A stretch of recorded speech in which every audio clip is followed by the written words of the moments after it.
issues and report under presentations. Okay, so I had a conversation with the council president yesterday.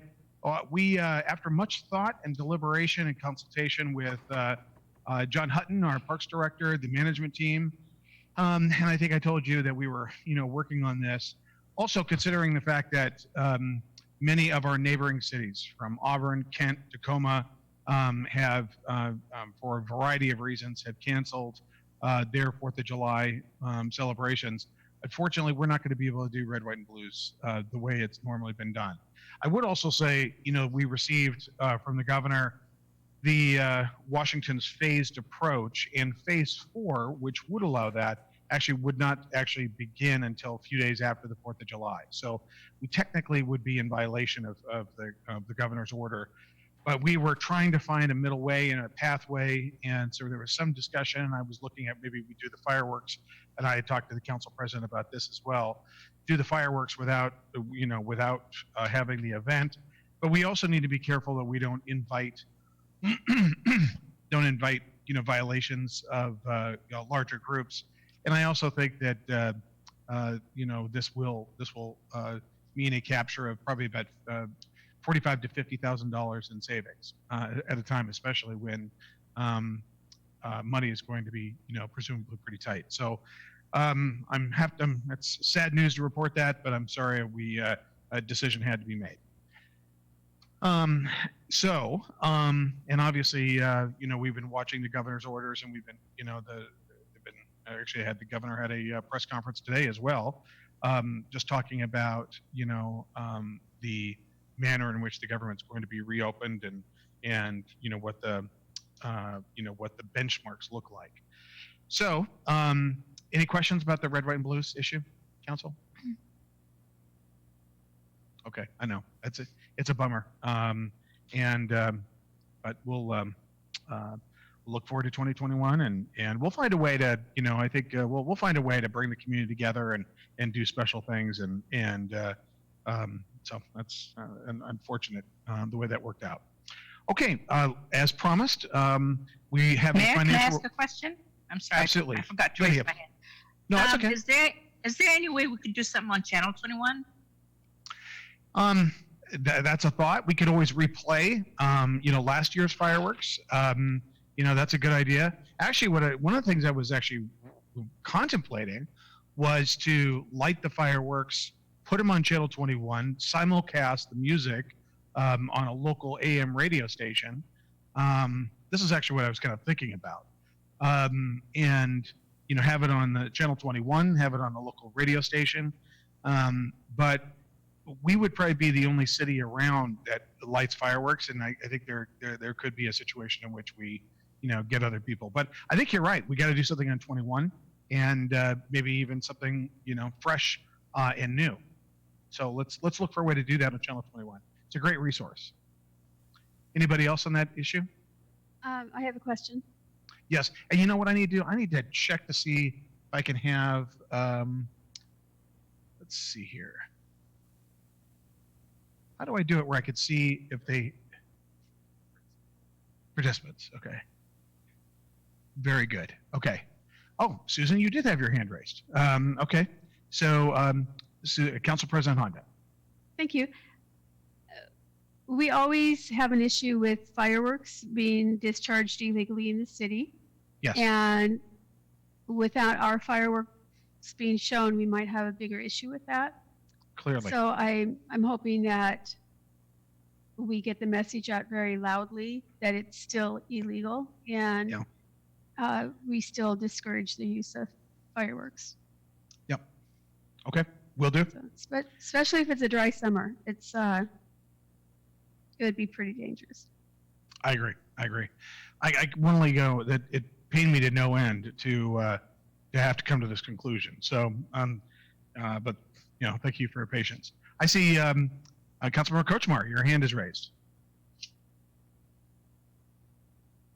You need to unmute, Linda. Thank you. There you go. I'm a little concerned. By the way, we now know what everybody drinks while we're here.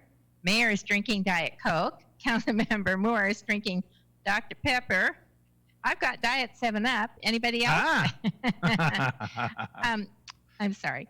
So if we shoot the fireworks off, I think that's a lovely idea. However, the problem is that will encourage people to come out.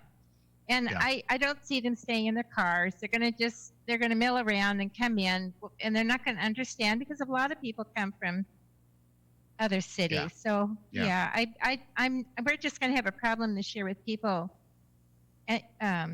doing fireworks in the yard, and it is going to be a problem if it's a hot night. I'm not sure how we're going to handle it, but thank you. Yeah, thank you. Okay. Oh, and Lydia apparently drinks Coke Zero. Very good. Okay. Normally I transfer my Diet Coke to my little paper cups, just like I used to do at the courthouse in that prior job I used to have, but I didn't have time to transfer. So anyway, okay. So with that, as promised, we have Aday with a financial update. Aday, go ahead. Good evening, Mayor Farrell, Council President Onda, Council.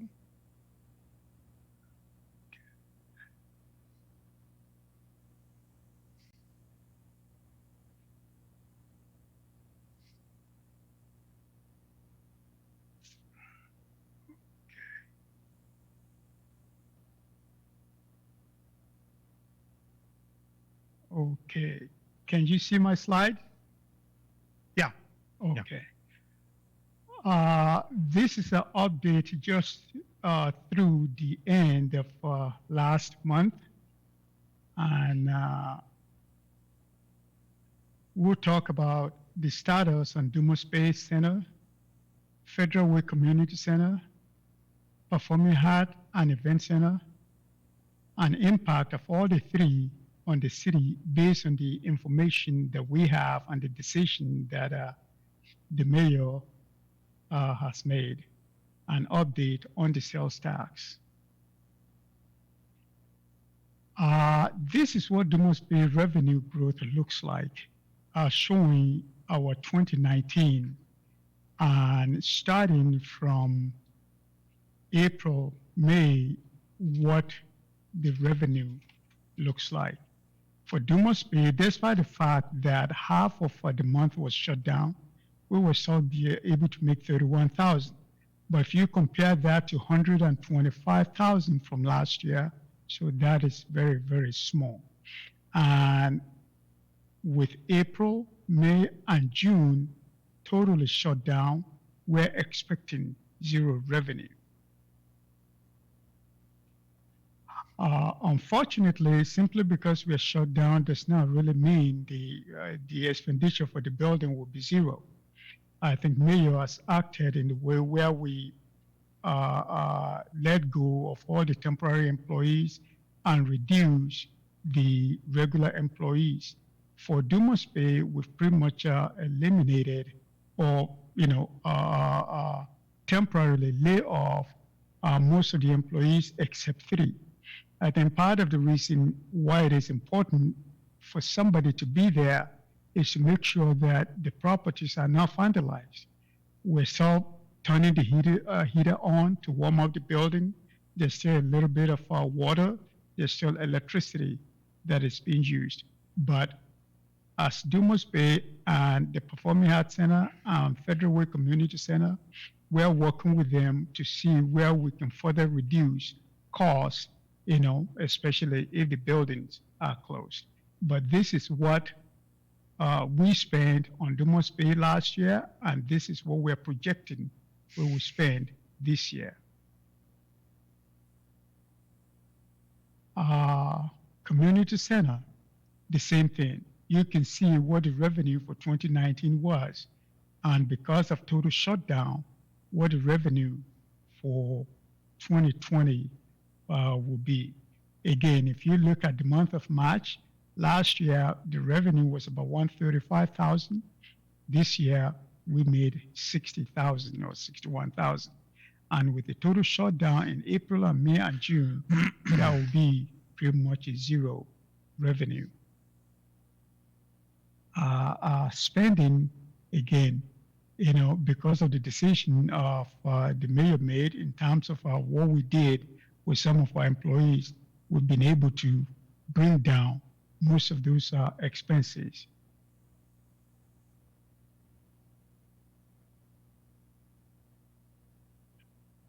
Just as a disclaimer, what we have in here for Performing Arts Center is what is in the city system.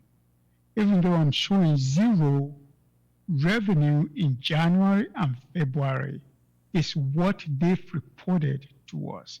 It does not mean they have zero revenue in those months.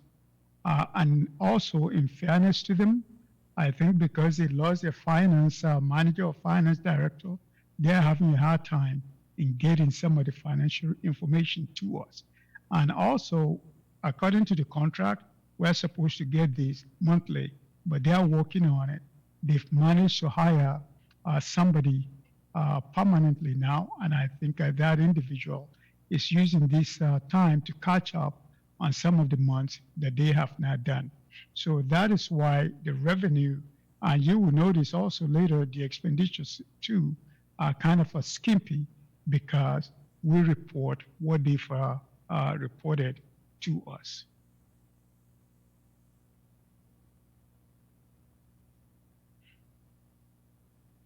Okay, and this is their spending.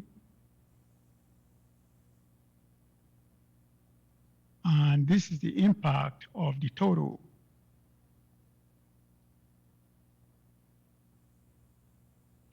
So this is actually the budget and the actual transfer that the city is making, if you will, the general fund support of the three of the facilities. Here's an example. For Dumas Bay in 2020, we plan to transfer $23,000. That is just the amount to support them. Dumas Bay is actually probably the most profitable of all of our properties. They pay almost entire cost of their operation. So we subsidize them by about $23,000. Federal Way Community Center, again, keep in mind, it's a community center. It's not just a fitness center. You have a section that is open to the community. So based on the way we run, you will never see Federal Way Community Center without much support from the city. And also you have the senior citizens program and all of that we subsidize. That is part of why that amount is high. As of the end of March, we've given them the total amount that we were going to support them with. The same thing with Performing Arts Center. According to the budget, it's $800,000, and as of the end of March, we've given them about $471,000. But what we need to keep in mind with Performing Arts Center, we also have an employee that a city's employee that is a liaison between the Performing Arts Center and the city. So her cost is also included in this. So it's not the amount that is totally spent by Spectra.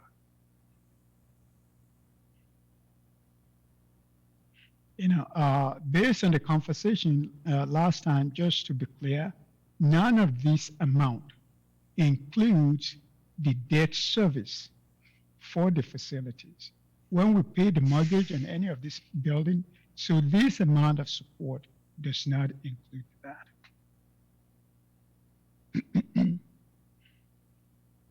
So if we look at the total impact of all of the three through the month of June, which it looks like based on the recent Governor Inslee's statement, the three facilities probably will remain locked down through the end of June. This is what we're looking at in terms of what our costs will be. This is the fund balance for each one of those. So, which is part of their reserve fund balance. And based on the current policy, it is important for the council to fully understand this. Based on the current policy, each one of these funds are required to maintain certain amount of fund balance. And if we were to come to the council and say, well, we're going to spend part of it, the current policy says we must replenish it within 3 years. So Dumas Bay has a reserve of 1.5 million, which is factored into the beginning fund balance as of the beginning of 2020. So as of the end of March 31st, which includes the transfer that we made. So projecting these expenses by the end of June, I'm looking at their fund balance will be about 1.4 million. So a little bit shy of what the minimum fund balance is supposed to be. The same thing with Federal Way Community Center. As of the end of March, their fund balance was about $1.3 million. And if we factor these expenditures, by the end of June, it will be just a little bit over $1 million. The required minimum fund balance based on the city's policy is 1.5 million. So they will be short of this. As of now, the Performing Arts Center is telling you, based on the fund balance, the reserve policy that we established, we have not included a required fund balance for Performing Arts Center. So as of now, as of the end of June, I'm estimating that actually they will still have excess cash of about 128,000, depending on what comes through in May. Just for your understanding, because they are having trouble with their finance director, they are often a little bit behind in sending their invoices to us. So it is very possible, based on these numbers that I have in there, some invoices may come through that will increase or reduce this number significantly. So in total, looking at this, for those 3 facilities through the end of June, I think based on their fund balance, they are reasonably okay. And I think part of the reason why, Mayor has been very careful in terms of our employees, each time we recruit and replace any of these employees, we often replace them with 2 because of long-term experience, because they've been with the city for a long time. So I think maintaining most of our employees, I think is a very good route to go.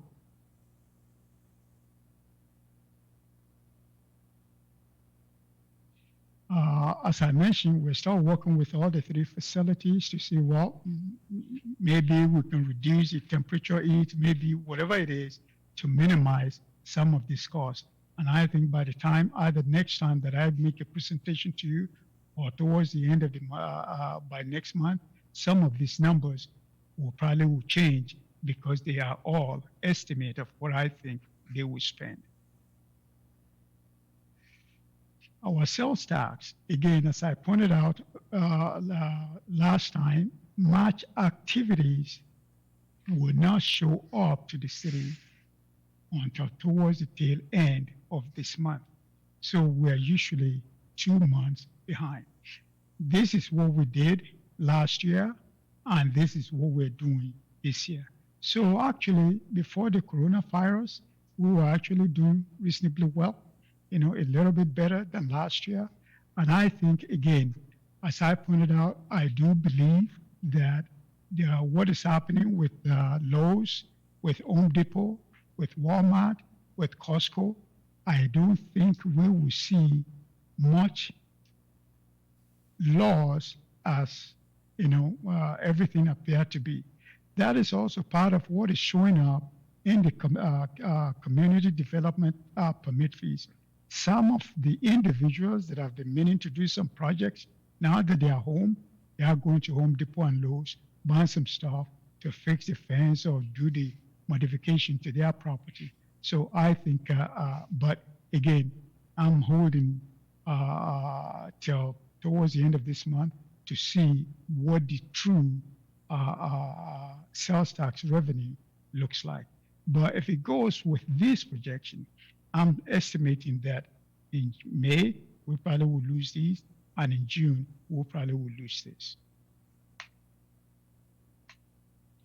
Some of the things that have helped us to minimize the cost some of the decisions that the mayor made, the reduction of FTEs in all the 3 buildings, Dumas Bay from 5 to 3, community center from 12 to 4. Those are permanent employees.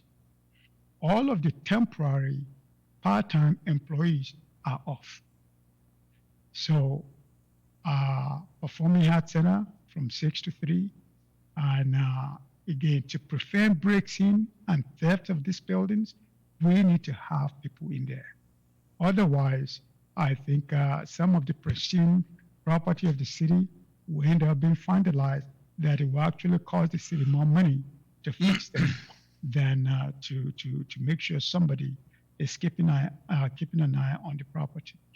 Also, for those limited staff that are there, even though the facility is closed, I think they are doing minor maintenance and repair on the building, trying to get it ready for the time that we need to open the building. And again, we are continuing to watch our expenses in those areas. And based on the state information last week, and Mayor asked me to respond to all of you last week, which I sent out. Based on that information, we're expecting about 2.94 million, but the specific of the items that are allowable in there are very, very limited. Where the city will get hurt the most is the lost revenue, and that is specifically excluded from the funding. But anyway, we're working to make sure the 2.94 million that is allocated to the city of Federal Way, we find a way to tap into it. And we're working with the Department of Commerce. They are just establishing the policy and the guidelines that we will use in terms of the business loan that is allowable under that condition. So when they provide that information, hopefully the city will be ready to go and we'll be able to assist some of our small businesses in the community. That is all I have. I'll be glad to answer any question. All right, Ade, thank you. All right, Councilmember Tran. Thank you, Mr. Mayor. Ade, thank you for your presentation. I just want to say something to voice my support for the mayor for taking action to reduce the expenditure. I know that whenever we have to let go somebody, it is a very difficult decision because we know that it's going to impact the family. But in this particular case, I think the mayor, I am 100% support this because we're not just responsible for a number of 7 or 8 employees, but we are responsible for almost 100,000 people in the city. One of the decision, this decision, in my opinion, is really show the leadership, by responding quickly to this economic downturn. So I just wanna say thank you to the mayor, to Ade, for responding quickly. So thank you. All right, thank you very much. Council President Honda, and then we'll have Councilmember Kochmar. So Council President first.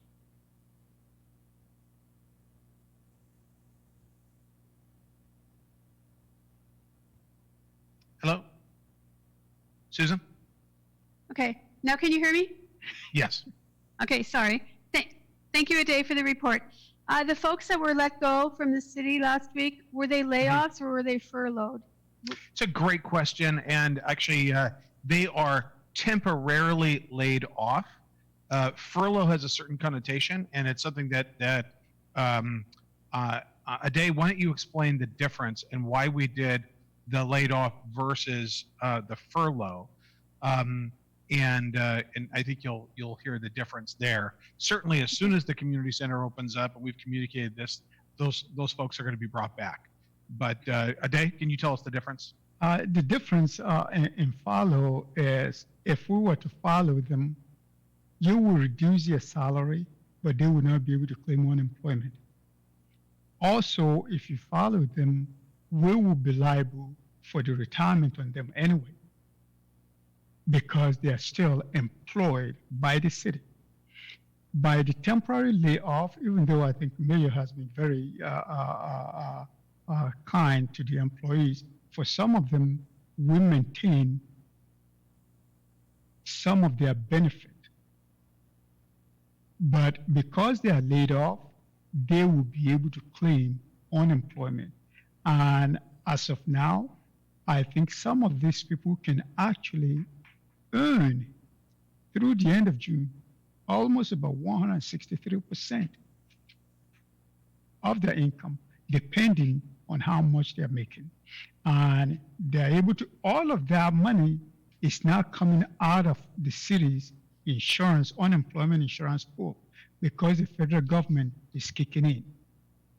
You know, so it benefits the employees to be off and have some little money, not as much of their salary, and it's good for the city too. We get them off our payroll without all the benefit costs and the salary costs that go with it. If we follow them, they will not be able to claim unemployment, and also they will have a salary reduction. Okay, could I ask some more questions? Of course, yes. So the temporarily laid off folks, are they getting medical insurance still? Actually, that is what we're hoping to cover for them, their medical insurance, Okay. yes. Thank you. So normally in August or September, the community center is closed down for maintenance. Yes. Will that happen this year? I'm actually hoping it won't because it's closed now. But I just wanted to check.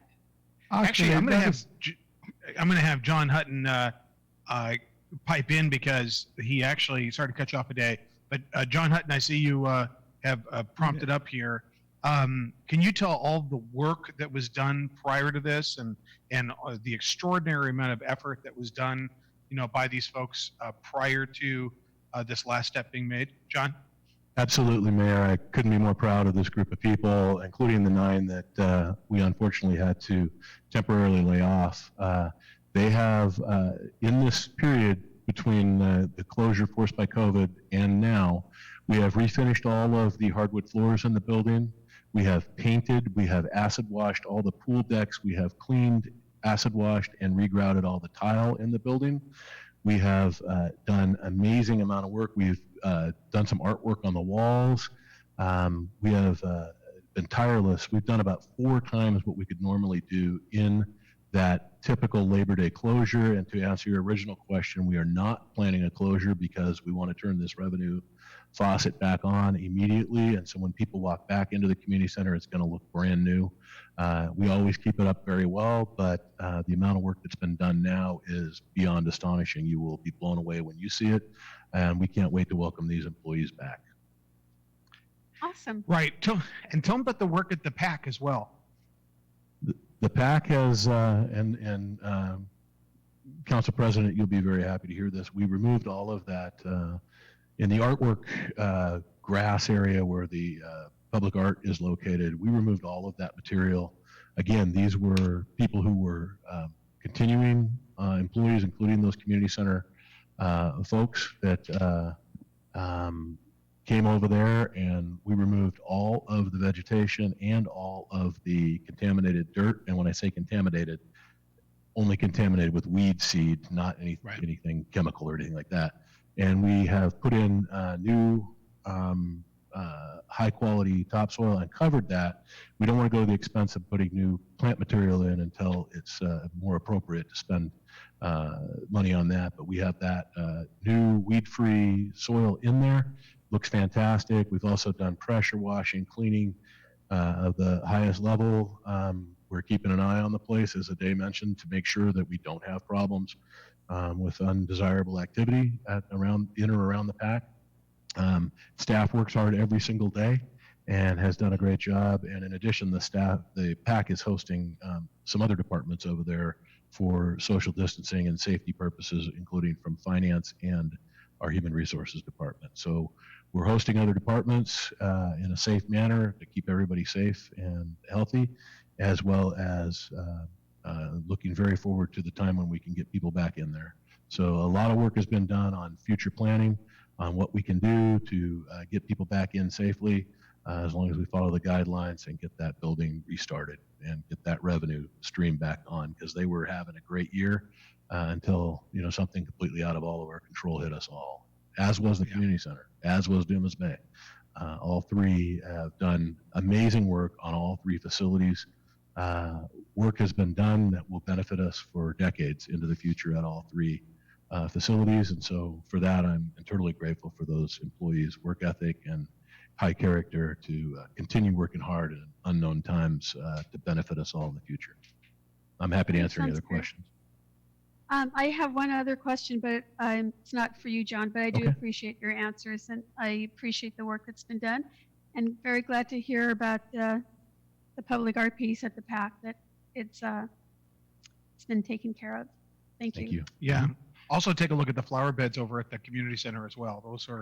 Those were done by those, so I, once John told me about all these projects, I went out and checked them out. It looks amazing. All of it does. Awesome. I will go check them out, but thank you. My last question is for the mayor. You and I talked about possibly giving some grants out to small businesses in the city with the money from the state. Yes. Have you worked on that any further, or That's actually is that what going to be was possible? Yes, Susan, sorry. That was actually incorporated into the final portion of a day's presentation. And because that's exactly what we are thinking. So that's exactly what we want to do, but it's not necessarily, that's through the State Department of Commerce. And so they have to promulgate the rules. And so we literally have to wait until those rules are promulgated before we can actually do that. And that's actually what a day was kind of rounding up, or talking about when he was finishing his comments. Okay, awesome. Good to know. Okay, thank you very much. Just, Council President, on that, I think part of also what the mayor has done, while we're waiting for the direction from the state, he has myself, Tim Johnson, CD, we're already preparing, compiling lists pending the time that we have the instruction, because we don't want to do what the state did. Now we have the money and we're waiting on how to spend it. So I think part of what Mayor has done is get, the 3-4 of us to start working with Department of Commerce, and hopefully if we're able to have an idea, even before they release it, we'll start compiling our own guidelines so that we're able to move on this thing very quickly. So This is one of the so I checked with a couple of my other colleagues. They are not even sure what to do. We're the one pestering AWC. We're the one going after Department of Commerce and say, well, where is the information? So we're even way ahead of all of these other entities, because we're just going after the Department of Commerce, and we're sharing some ideas with them of what they can include in their policy. Whether they'll take those into consideration or not, well, at least we're giving them our opinion. We'll share all this information out with the very first task force meeting of the Business Resiliency Task Force that it should be. That the first meeting via Zoom will be next Wednesday, and then the Community Resiliency meeting will be on Thursday. So I'll send more information out to the council about that. Okay, Councilmember Kochmar. Oh, I'm sorry, Thank you. Susan, did you have, go ahead. Yes, Go okay, ahead. go ahead. Susan, were you done? Yes, thank you very much. I appreciate all that's being done. And I'm especially happy to hear that we are looking at supporting our small businesses. So I've heard that nationally, we can expect 20 to 40% of small businesses to not come back. And whatever we can do to support our business here is what we need to do. I think, Council President, I think part of my conversation behind the scene is we want to make sure when all these policies are finally released, we give money to small businesses that will stay in business. There will be some that will grab the money to subsidize their previous laws and still close anyways. We want businesses that will stay in business and they just need a little bit of help. And those are part of our thinking that we're trying to put together, anticipating what will come out of the state. Thank you. Okay, thank you. All right, now, Councilmember Kochmar. Hi, thank you very much. Well, I second Councilmember Tran's praise of the mayor in taking immediate action when this took place. And I know it's difficult to furlough or to lay off employees, but sometimes we don't have a choice. And thank you very much, Council President Honda, for your concern about our employees. I also am concerned about our employees and our businesses. And also with keeping our residents in their homes. It's such a big problem right now for everybody. Since the council's role is oversight and budget, I just want to encapsulate what I heard. Thank you, Ade, for your good, wonderful presentation. I just want to encapsulate what I think I heard you say. What I think I heard you say was that we had to transfer, or we are projecting to transfer about $360,000 to cover the budgets for the estimated losses at the Dumas Bay and PAEC and the performing art, but the community center. Also, I think I heard you say that we laid off, laid off 13 employees total, 13 FTEs. And then I think I also heard you say that there's going to be $2.4 million right now scheduled to come to the city from the state, which is going to be encumbered by regulations from the Department of Commerce. Am I correct in any of those assumptions? Yes, you are. The 2.94 million from the state is part of what Council President is talking about. I think most of that money will be used in terms of grant to the small businesses. Part of that money will be used to facilitate what we're doing now, like to pay for some of this headphone, tablet that is making teleworking possible. Those are part of the things that they say we can spend this money on. And yes, the 300,000 that you are referring to, that is what the required fund balance will be short through the end of June. Okay, Ade, also, I know that I believe that this money from the state that you're going to be talking to the Department of Commerce about, I thought I heard them say that that money would be also to keep our police force intact so that we wouldn't lose any of our first responders. But at any rate, what I'm really wondering about is there will be a fourth stimulus that they're working on right now, which I'm really interested in because it's going to cover highways and bridges. And I don't think we've had any kind of a big influx in that kind of money from the federal government since Eisenhower's administration. So I think that maybe what our public works folks can do also is start identifying projects that we might want to use those new monies on. So that I just want to make sure that Federal gets their fair share, because I feel a lot of times that we get lost in the we don't receive the same amount of money that the East Side cities receive because they have a much stronger congressional presence. And so I just want to state that, just to make sure that we're all aware of that and that we're all prepared if that money does come through. And I would love to see that bridge going over I-5 between Pisa Canyon and 320th expanded. And I believe that we're also talking about an overpass over on 324th. But at any rate, all of those monies that are coming down the pike, I just want to make sure that we're prepared to apply for our fair share. Thanks. Thank you.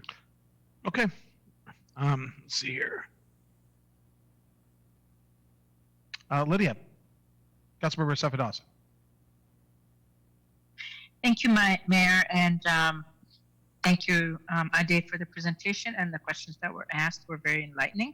My question is for Ade, and you talked about when we get this money, it's going to support businesses small businesses that plan on staying afloat. So my question number one is, how do we safeguard from those who are going to cover their costs and shut business? But also, I wanted to know. I know there, or maybe I don't.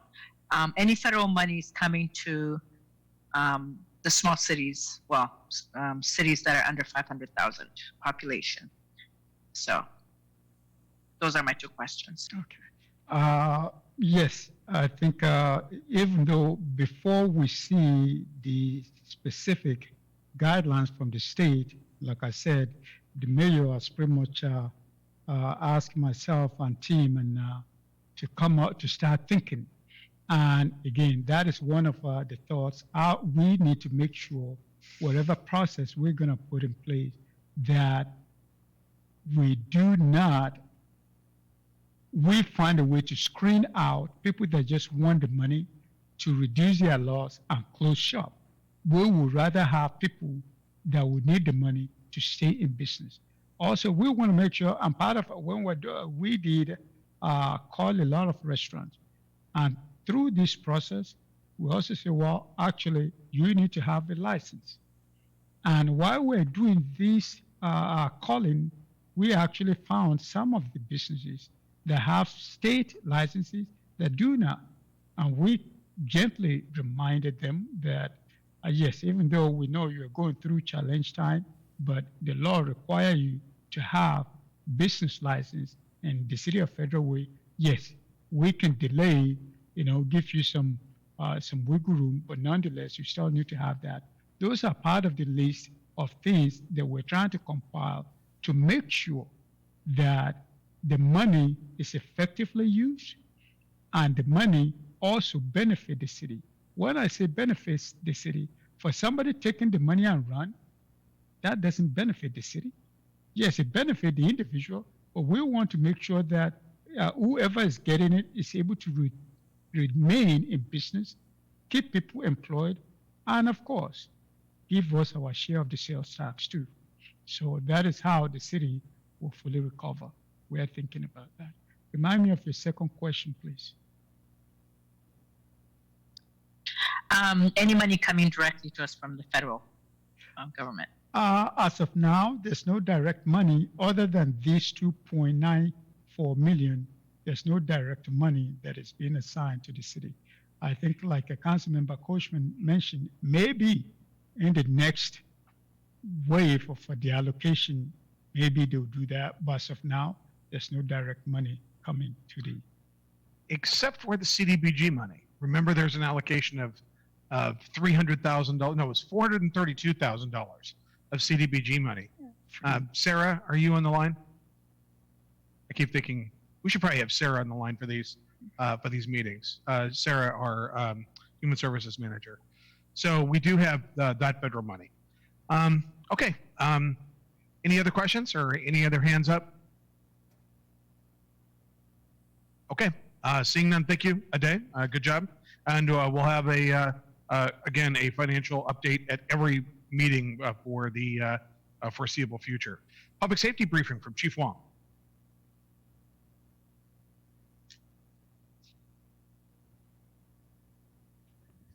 Good evening, Council President Honda, members of the council. It's good to see all of you, even if it's through video conferencing. If you asked me 2 months ago that I would be doing a video conferencing presentation, I certainly wouldn't have believed it. We've gone through a tremendous amount of change in a very short amount of time. Tonight, I'll be sharing with you the police department's COVID-19 response plan, some crime stats for first quarter of 2020, as well as our strategies to impact gun violence in the Westway community.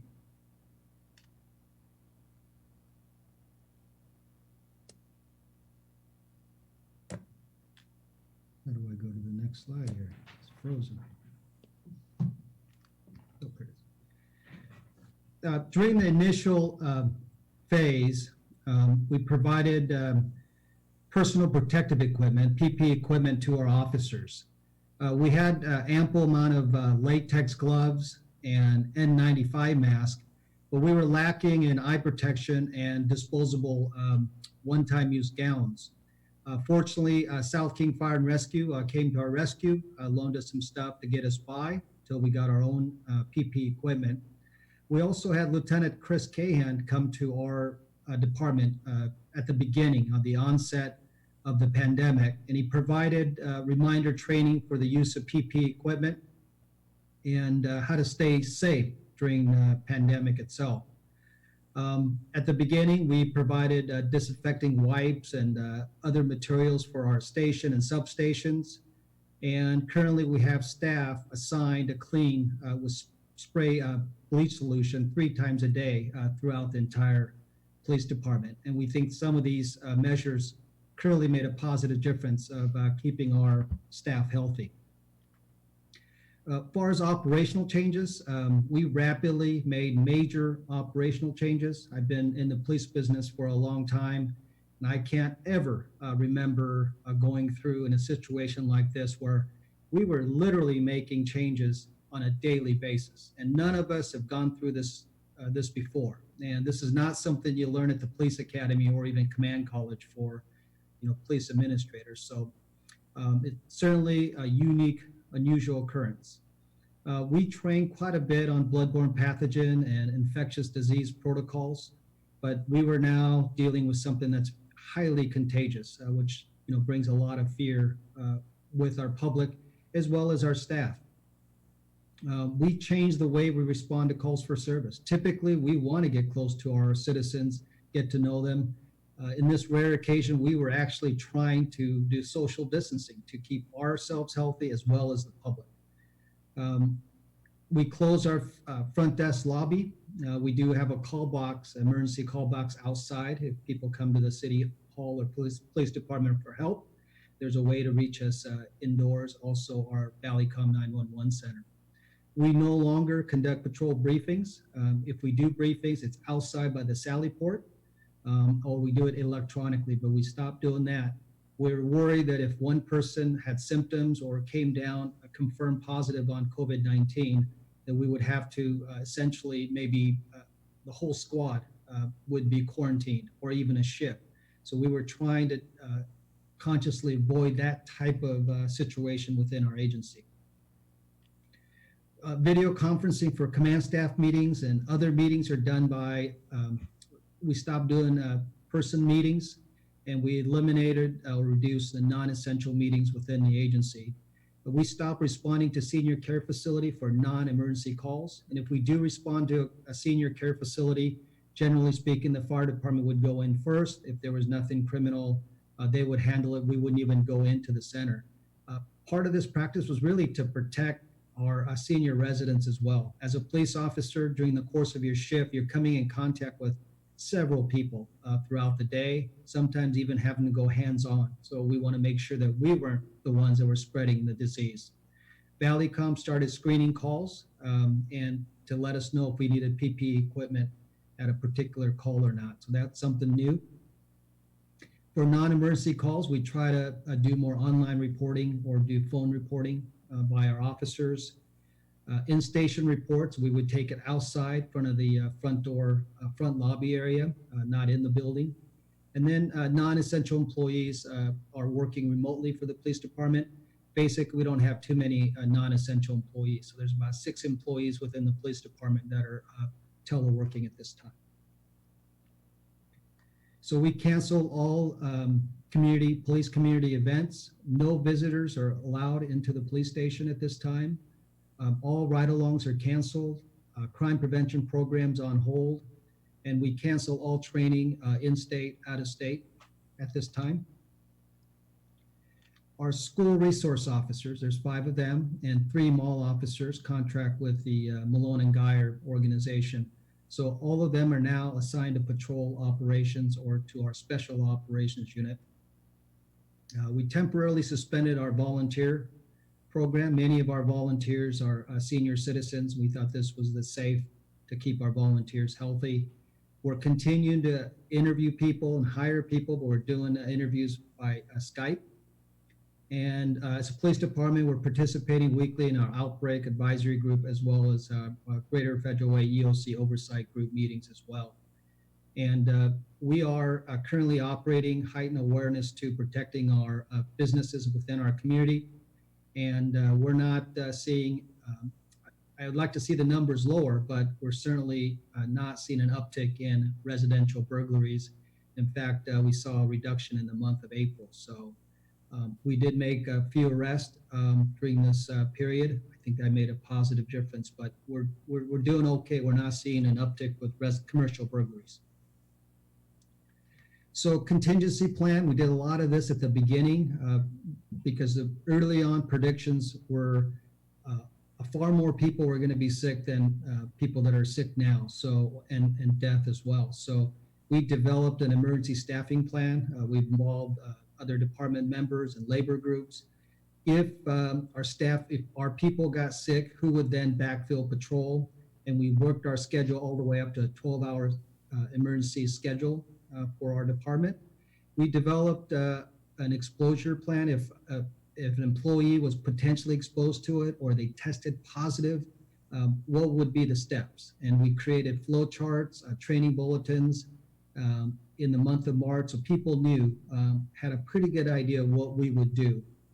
And then a quarantine option for employees. If things got really bad and the employee didn't want to go home, potentially contaminate their family members, or a police department employee, city employee could use the Dumas Bay Ce, so we had a plan to use that.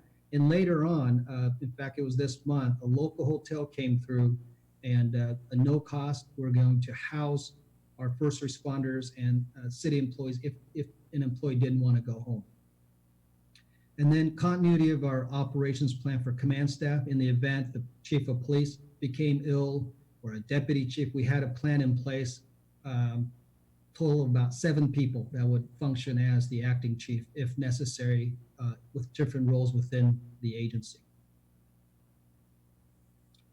So impact of the emergency stay-home order, that went into effect March 23rd.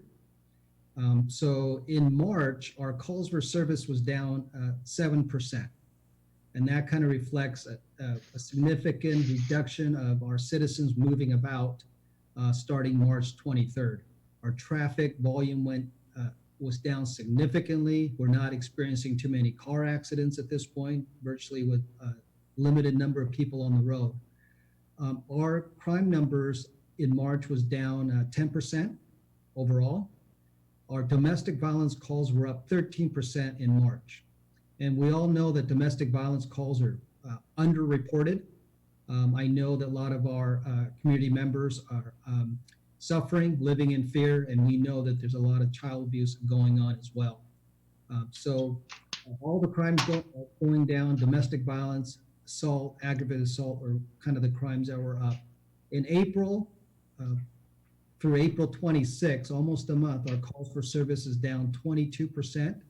I don't have the official numbers for April, but I've been also told that the crime numbers for April is down at double digits. And our domestic violence call was down just 2% in April.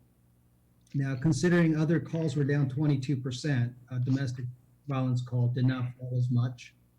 And firearm purchaser, this is kind of an interesting thing.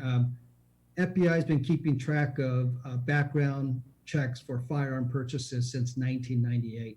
March of 2020 broke all records. 3.7 million background checks were conducted in America. And just to give you an idea, in Federal Way, in March of 2019, we had 191 background checks for firearms that we processed here in the city. In March of this year, 776. So an explosion of people purchasing firearm in our city, in our region, state, and across our country. And there was 2.7 million background checks done in April. So again, a very high number of people. So there was a lot of fear among our citizens and beyond. Jails are only accepting mandatory bookings for misdemeanors. So that is domestic violence, DUI, and protection orders. Excluding those, most jails are simply not accepting bookings for misdemeanors. Felony is a different situation, but misdemeanors. We're really glad to see the Police Academy reopening May 11th. They shut down. We have several candidates waiting to go to the academy. We have 2 officer candidates in the academy. They'll be starting up here this coming week, but there's a tremendous backlog, and that's a big problem for not just Federal Way, all the police agencies, because this is our, keeping staffing adequate. We got to have the academy going. So we're glad to see the academy starting back up. One of the things we're paying attention to the agent in our community is that 80 million postal customers will be receiving stimulus checks. And we're trying to bring awareness to our community in terms of crimes that are associated with mailing of payments and potential robbery, auto theft of postal vehicles, robbery of postal employees, and obviously breaking into mailboxes. Department of Justice released $835 million for COVID-19 Law Enforcement Relief Fund. The Federal Way Police Department is eligible for $132,000, just over that. And we did apply for it, and we're waiting for the official word to receive the grant funding. I can't see any obstacles for us not to receive this funding as a police organization. This is just our population chart. I've shown you this before. It's relevant to crime discussion because sometimes you have to do crime numbers per capita based on population. I will tell you on this chart, we saw significant population growth 2016 and 2017 and kind of into 2018. And with this increase in population, you'll see in later charts that we saw an explosion of crime in our community. And I would tell you that since then, it's been just kind of calming down since then, but it was a rough time for our community at that time. So here's our overall total crime numbers, NIBRS. It's National Incident-Based Reporting System. So you can see from 2013, and I told you earlier, 16 was rather a high number for us. And we've been kind of calming as an agency, calming down. So what I wanted to share with you is that if you look at the bottom here, overall crime down 4%. So for the first quarter of 2020, January through March, our crime is down 4%. So pretty flat. And the only reason I show you the projected total crime number, this credit goes to Council Member Copan, because I would just show a quarter and he'd say, well, it doesn't tell me where we think we're going to finish. So basically, it's early in the year, second, third, fourth quarter, we're averaging what our crime numbers in first quarter, and we're projecting that it'll be just below 2019 number, but virtually for the purpose of math, it's flat, okay, based on our first number. I can tell you that April, because of emergency stay-home order, we're anticipating lower numbers, so that's going to have an impact. But realistically, as people start coming out, as more and more people start coming out, we're going to see an increase in traffic accidents, and crime will increase again. So here's our first quarter 2019 versus 2020 numbers, just down slightly.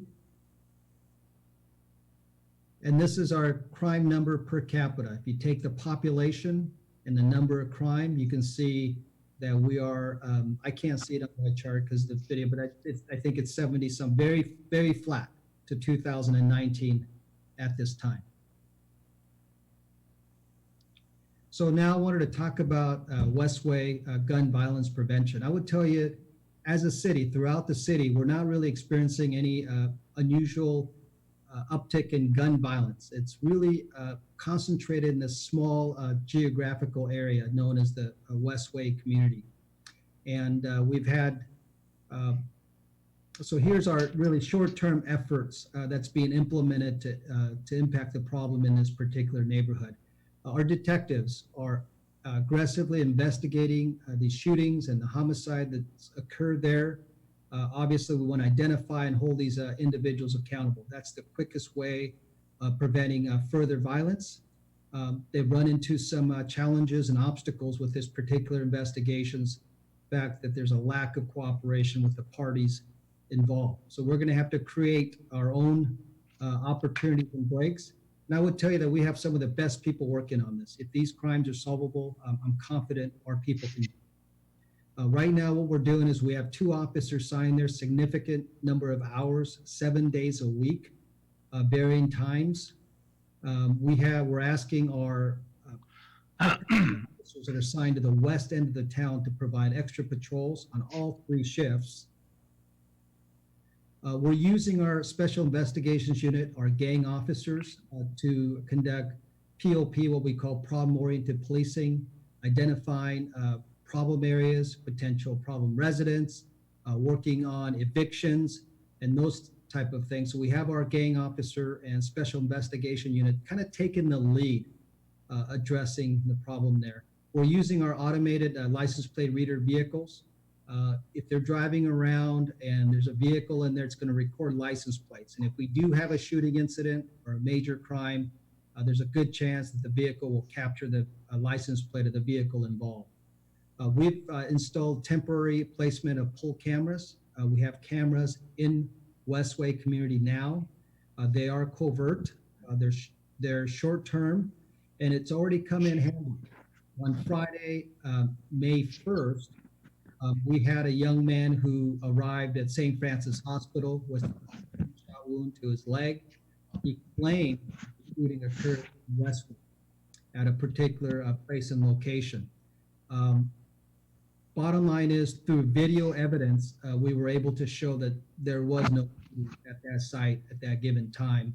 So given that information, the young man changed his story to how he actually caused the injury himself, self-inflicted, and we have no reason to believe that it occurred in Westway at all. But I wanted to share that with you because I was shared by my staff that there's somebody posting things on social media about another shooting on May. I'll let you know that was confounded through investigation. One of the things we're doing, I think it's going to be a deterrent and changing the environment of Westway, is that we're going to be placing permanent safe city cameras in addition to the poll cams that we have now. And Director Fetchner's been a tremendous asset helping us out. We've been looking at working with Commander Jones where to place these cameras strategically. And I think it's going to go a long ways of deterring crime, because people will know whether they're living there. We got people coming in to do a drug deal, coming in to commit crimes. They're going to know that they're going to be under video surveillance. If something does occur, we can use technology to go back and try to get leads. When I talk about creating our own leads, this is going to be one of the technologies that will assist us. And this technology will also read, it'll be able to read license plate. It's a license plate reader camera. So it'll be a tremendous help. And the last thing is we're strategizing with property owners and HOA to remove a known problem resident. So we've identified a few, and we're in the process now of trying to evict because they fall under the category of creating a neighborhood concern or safety issues. So we are working towards that. We have another commander working on that. So here's what I could tell you. No one can guarantee you that we're not going to have another shooting in Westway, but what I can promise you and the community is that we're going to take steps, and we are going to make a positive difference, and we're going to turn that neighborhood around.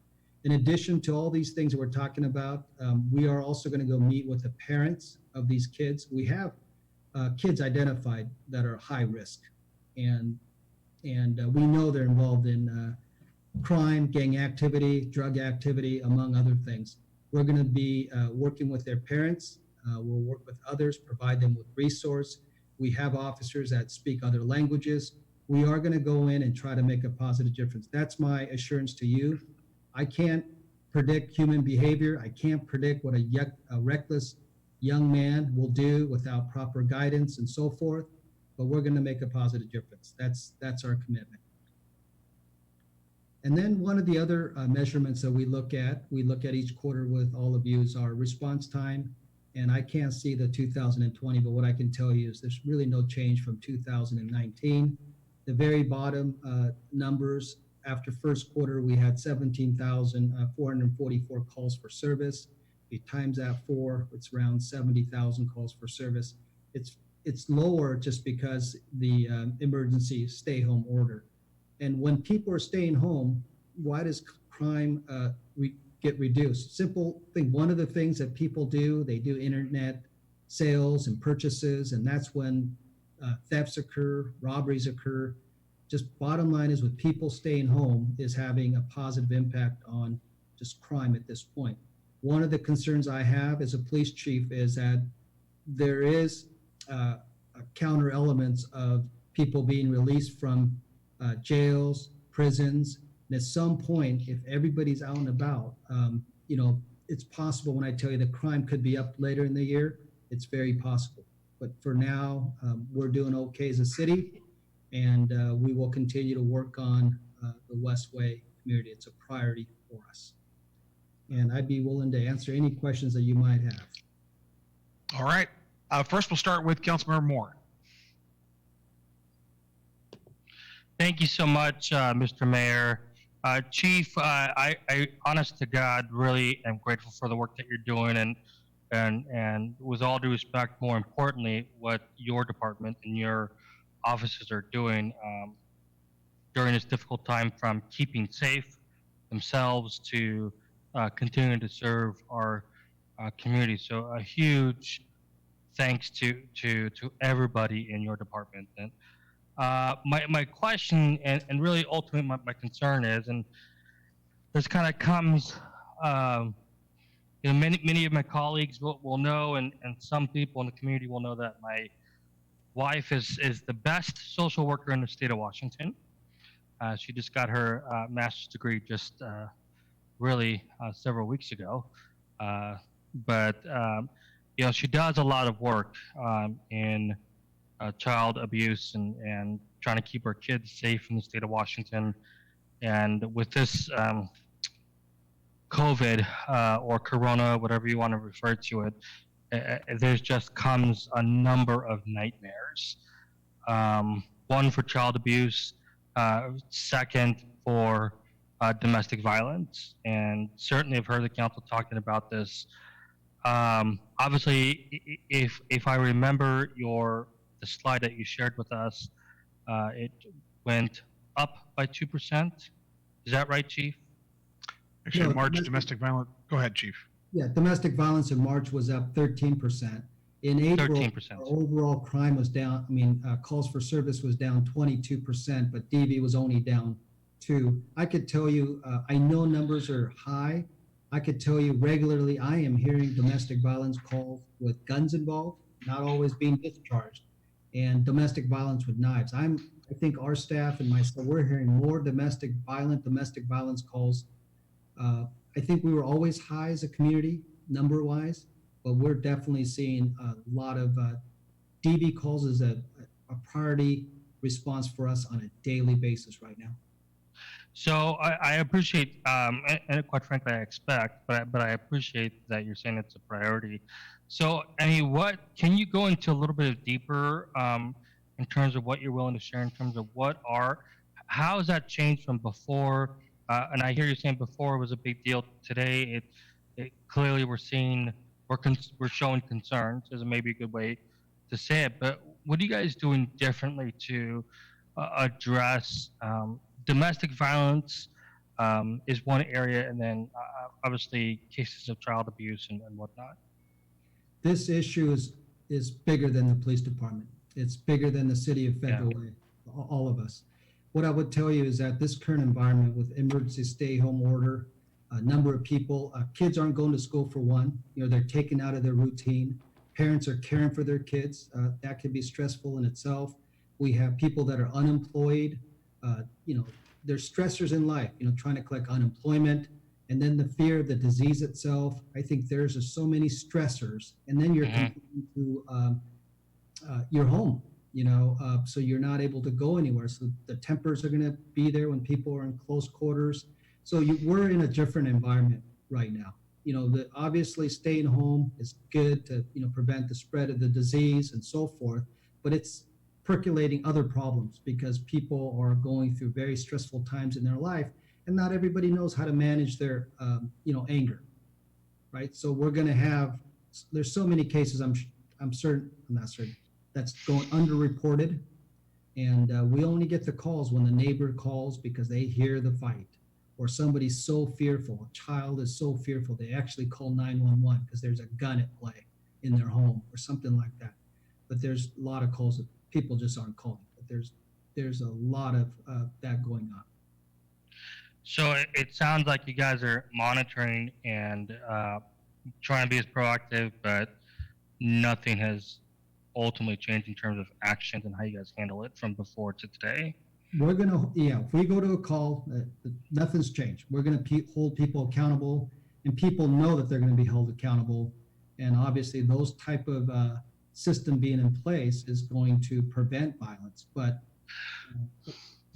sure, we're doing the best we can. But I'm just telling you that this issue is bigger than what a police department can do. Yeah, and Mr. Mayor, just a follow-up question and final question as well, and that's, and Chief, thank you for that, and I understand that, gosh, you can't do anything until you get a call.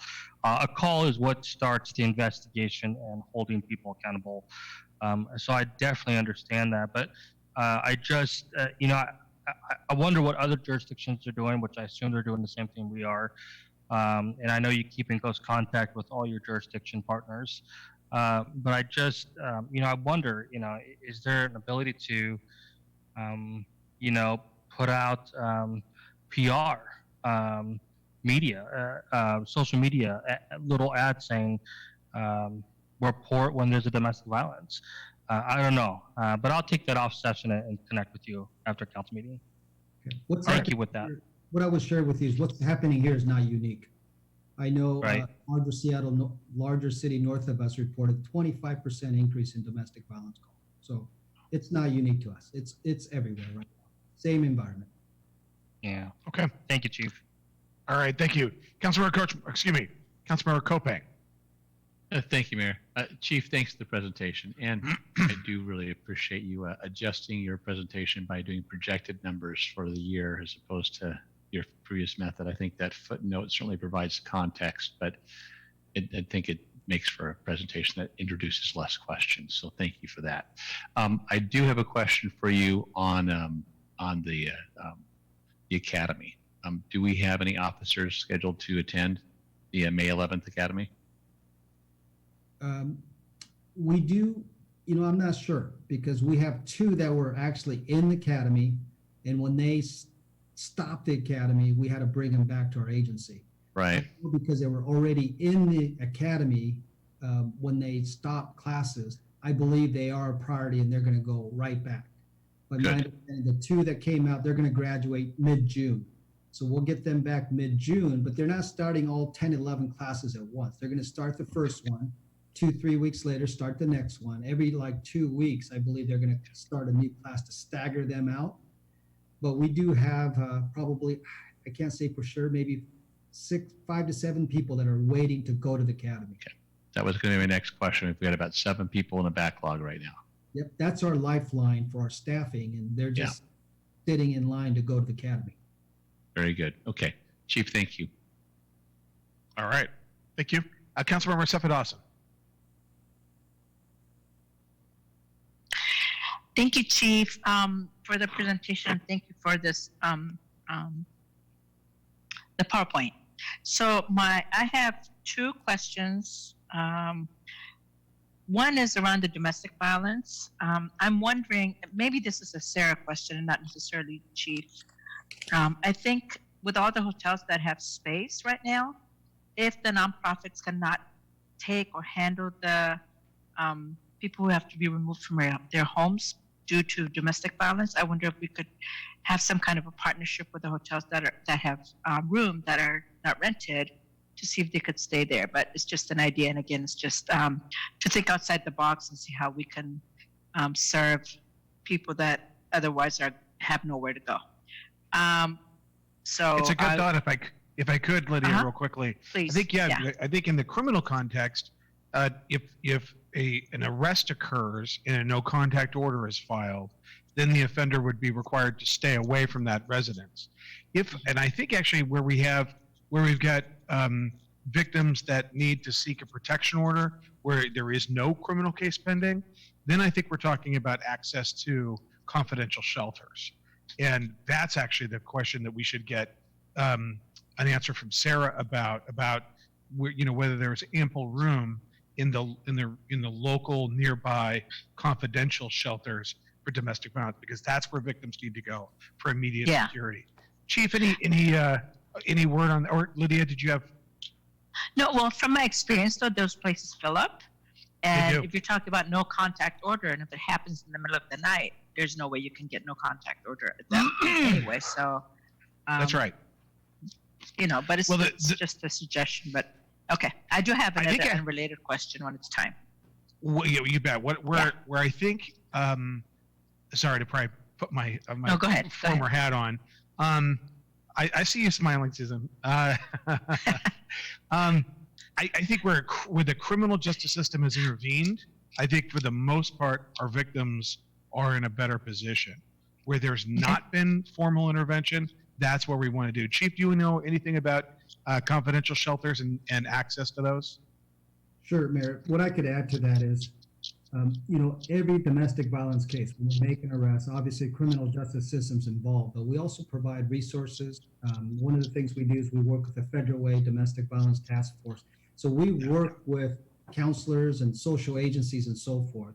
That what you're talking about, Councilmember Safa Dawson, is that we probably wouldn't make arrangements for someone to stay somewhere else or that, but we would work with other organizations that help domestic violence victims and try to have a safety plan for them, help them out, and so forth. But we are involved, but we're the law enforcement arm of managing domestic violence or handling domestic violence.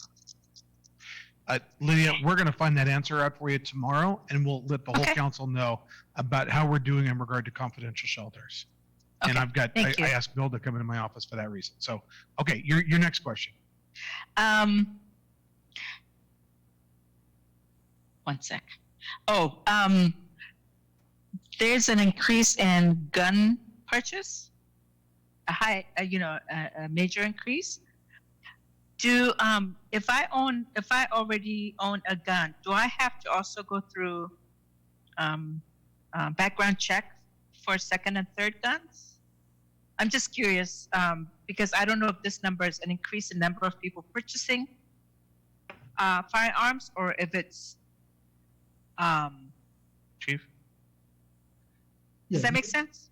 Yeah, you don't have to do anything with a gun that you already own that you have in your home. But if I want to buy a second one, yes, then do I go through a background check? You have to go through a background check to purchase any weapon now. So there's going to be a 10-day period. You purchase your gun, you fill out the application, you leave the gun at the dealer, and the background will go to Federal Police Department because you live in the city. Your criminal background check is conducted by us. Then it goes to DSHS for a mental health check. And when they complete that, they let the police department know, and the police department then lets the dealer know. So basically, we have to complete all that in 10 days. If we fail to do that, you could just go pick up your gun 10 days later. So that's how it works for every gun purchase. So even if I own one already, I have to go through the background check for a second purchase, That's correct? right. Even if you have a concealed weapons permit, you have a gun already, it does not matter. Every purchase requires a background check. Oh, perfect. Can I ask one more question, Mayor? Of course. Okay, so we do have, or we used to have a substation at Westway, right? Yes. Do we still have it, and is that a good deterrent for our Westway population and for the crimes that are happening there currently? Yeah, I think crime happen in waves. I think you got to be really careful that just because you have a wave of crime, all of a sudden you're strategically moving your substation again. I don't think that building really meets our need anymore. We have decided to strategically place substations elsewhere. We have a substation at the Twin Lake, end. So at this point, I think that strategies and the methods that we're going to take, I think it's going to have a positive impact.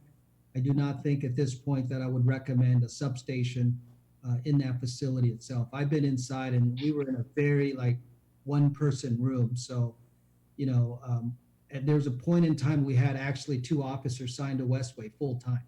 We don't do that now, but we're kind of back to focusing in that area because we are seeing an uptick in crime and gun violence there.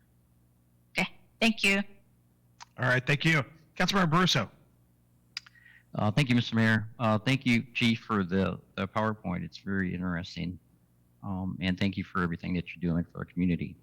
I had a couple of questions. One of them is on the strategization of the HOA to remove its own problem residents. So can you share it all on the removal process, and then also how we guarantee those folks don't come back? That's my first question. So you can answer that if you want, and the other one's just another question for later. Yeah, basically it's really through our investigations. Our investigators determine that we have individuals who have committed crime or been in a shooting incident, or it's originating from that particular house. So then we have to really work with the landlord. So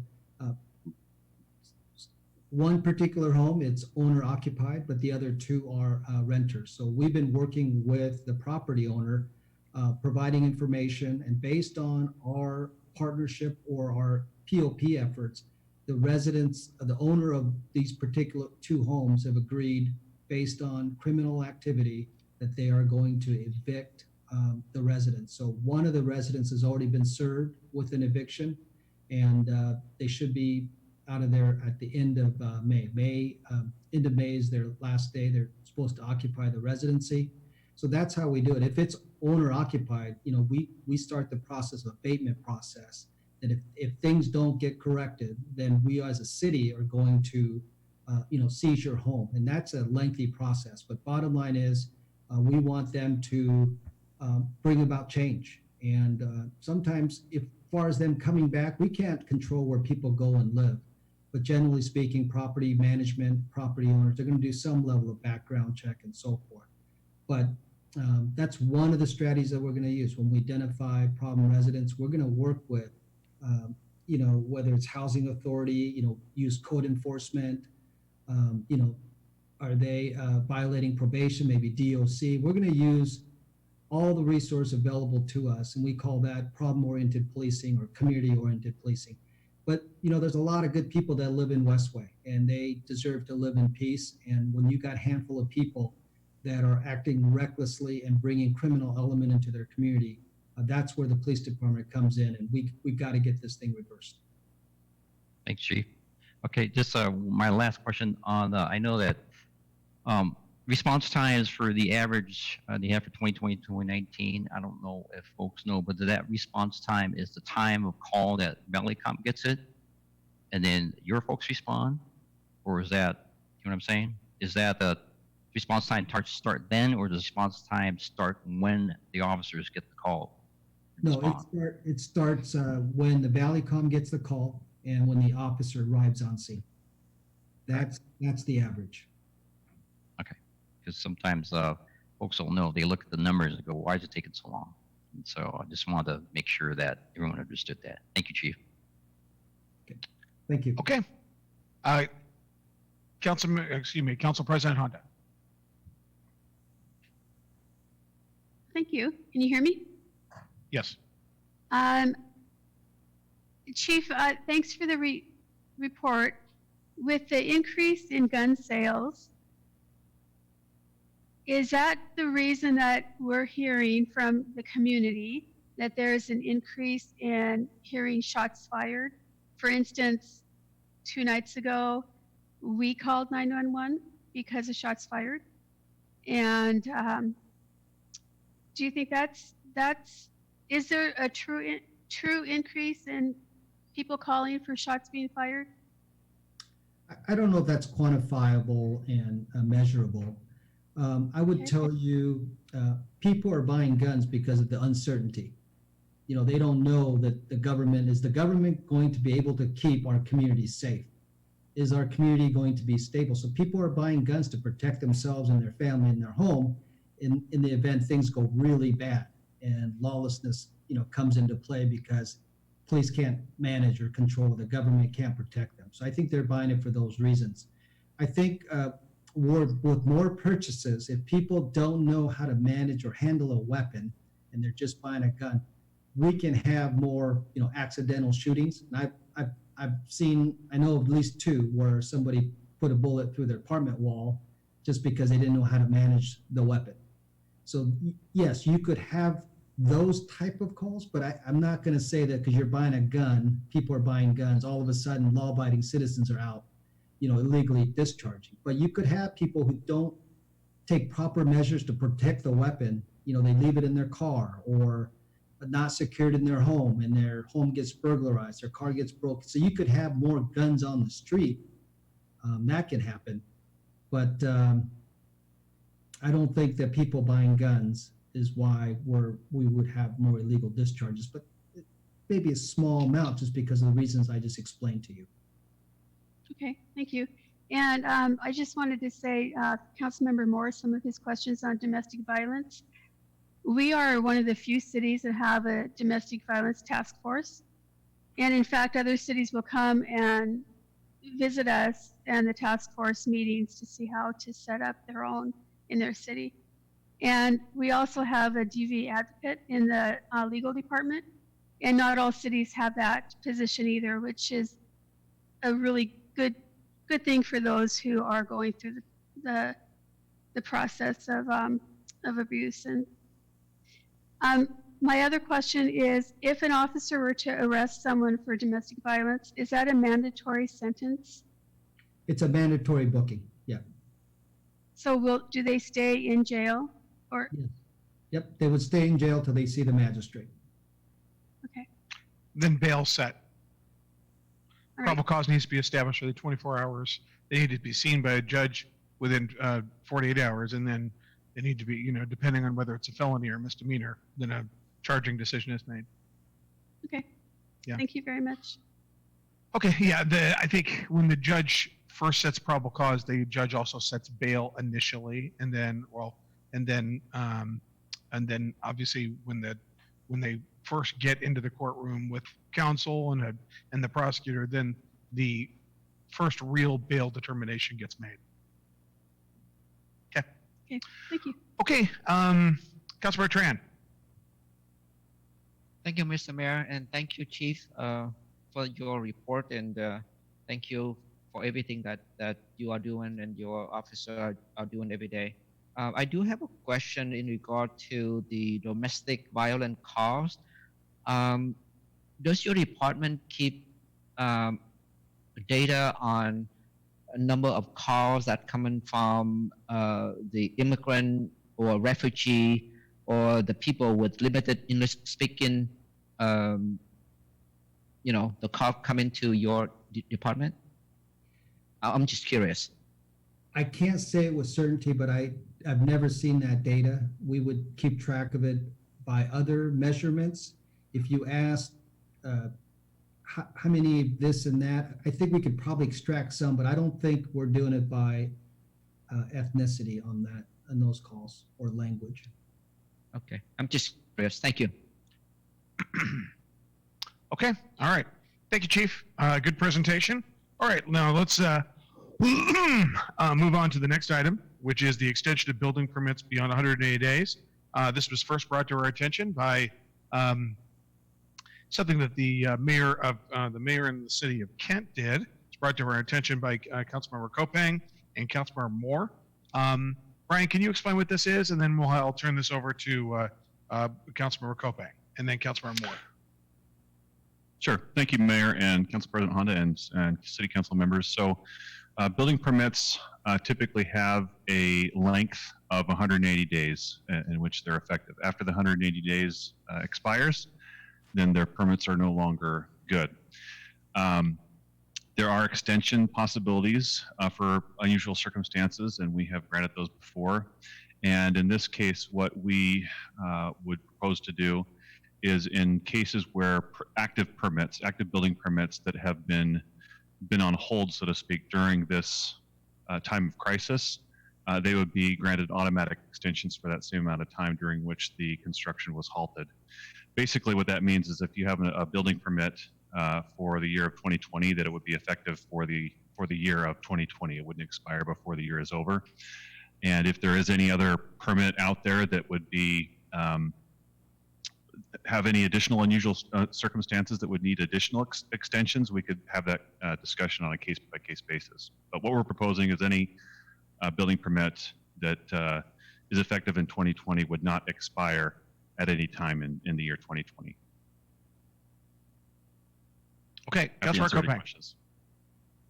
Thanks, Mayor, and thanks, Brian. I gave Brian a call to talk about this, and to his credit, he said, "Well, we probably would do that anyway." And I thought, I love that answer. I think that's the right answer. But I think for us to actually take the step of talking about this and making sure that it's very clear to the public that we are going to remove every administrative hurdle we can in the process of helping people return to some sense of normalcy is very important. And I think this is one thing we're doing that I think puts us in that position of creating, removing barriers or perceived barriers to the construction community as they look to continue to work with us. We certainly want to be a business-friendly city and work very effectively, and I think, quite frankly, we are.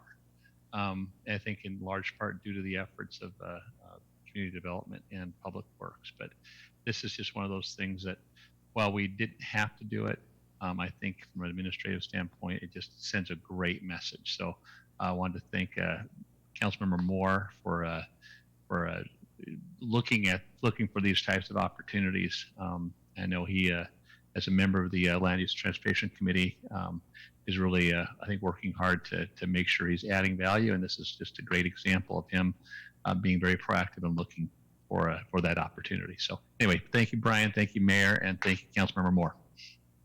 Great. Councilmember Moore? Yeah, thank you so much, Mr. Mayor, and Councilmember Kopang. Thank you for your words, kind words there.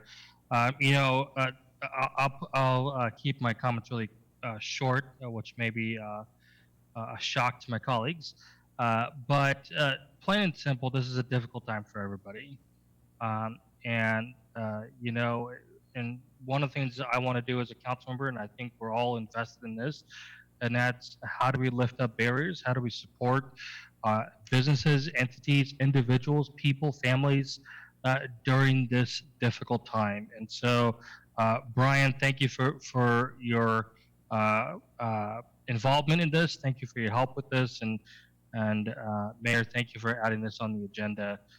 And just, I'm really pleased that we're moving forward with this and sending out the message that we are a pro-business, pro-family type of community. And I know that over the next several weeks, we're going to look at other mechanisms to just help everybody during this difficult period of time. Thanks, Mayor. Absolutely. Councilmember Tran? I'm sorry, I forgot to lower my hand. Oh, okay. Council President Honda? Thank you. A few weeks ago, Master Builders put out a paper about the cities that were extending the building permits because of this crisis. And we weren't listed there, so I'm glad that we will be listed there. But my question, Brian, is since construction now can start working as of today, if a building permit is, if the construction cannot be finished in 2020 for whatever reason, they can't get a trade in, to do work that needs to be done because it's difficult to get, people to work or whatever reason, could we extend the building permits even longer than 2020, the end of 2020, if needed? Yeah, if needed, we could, and it's usually some unusual circumstance in which a project manager needs an extension, and we have worked with them on those when they're warranted. The code is pretty open about granting extensions, and we've been pretty we've been pretty open about extending them as well. So if there is a project that runs into some difficulty, especially as it relates to the COVID outbreak and the temporary restriction on construction, we will certainly grant them that extension. Can I ask you a question about the construction now with COVID-19? Do our building inspectors, when they go out and look at projects from now on, will they be looking to see that the precautions are being taken that the governor has describe that must be taken to be working on the project? They are, and not as a matter of enforcement, but as a matter of protection for our inspectors. So if they were to go to, sorry, go ahead. oh, if they were to go to a building site and precautions were not being taken, they don't do the enforcement, they would call somebody? If it doesn't meet the conditions for them to safely enter the site, then they will not enter the site, and we will contact the site superintendent or whoever is the manager for the project and indicate what was lacking for the site to be prepared for us to enter it, and then they'll make corrections so that we can enter it. Okay, thank you very much. Yeah. Okay. All right. Thank you very much, everybody. All right. Now let's move on to council committee reports. We've got the Parks, Recreation, Human Services, Public Safety Committee report. Councilmember Kochmar. Thank you very much, Mayor Farrell. Our next meeting will be May 12th, 5 o'clock. It's going to be a Zoom meeting again because we'll still be on shutdown.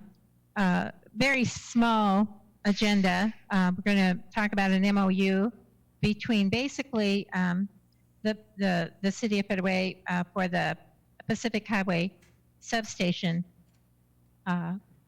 on Pacific Highway South. And then the other thing we'll be talking about, well, two other things. We'll be talking about a second amendment for the Habitat for Humanity with the King County and the city of Fedway.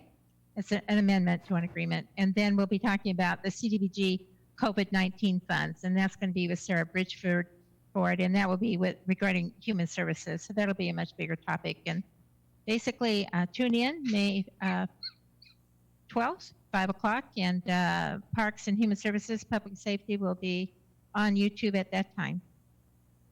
Thank you. All right. Land use. Thank you. Land use. Councilmember Copay.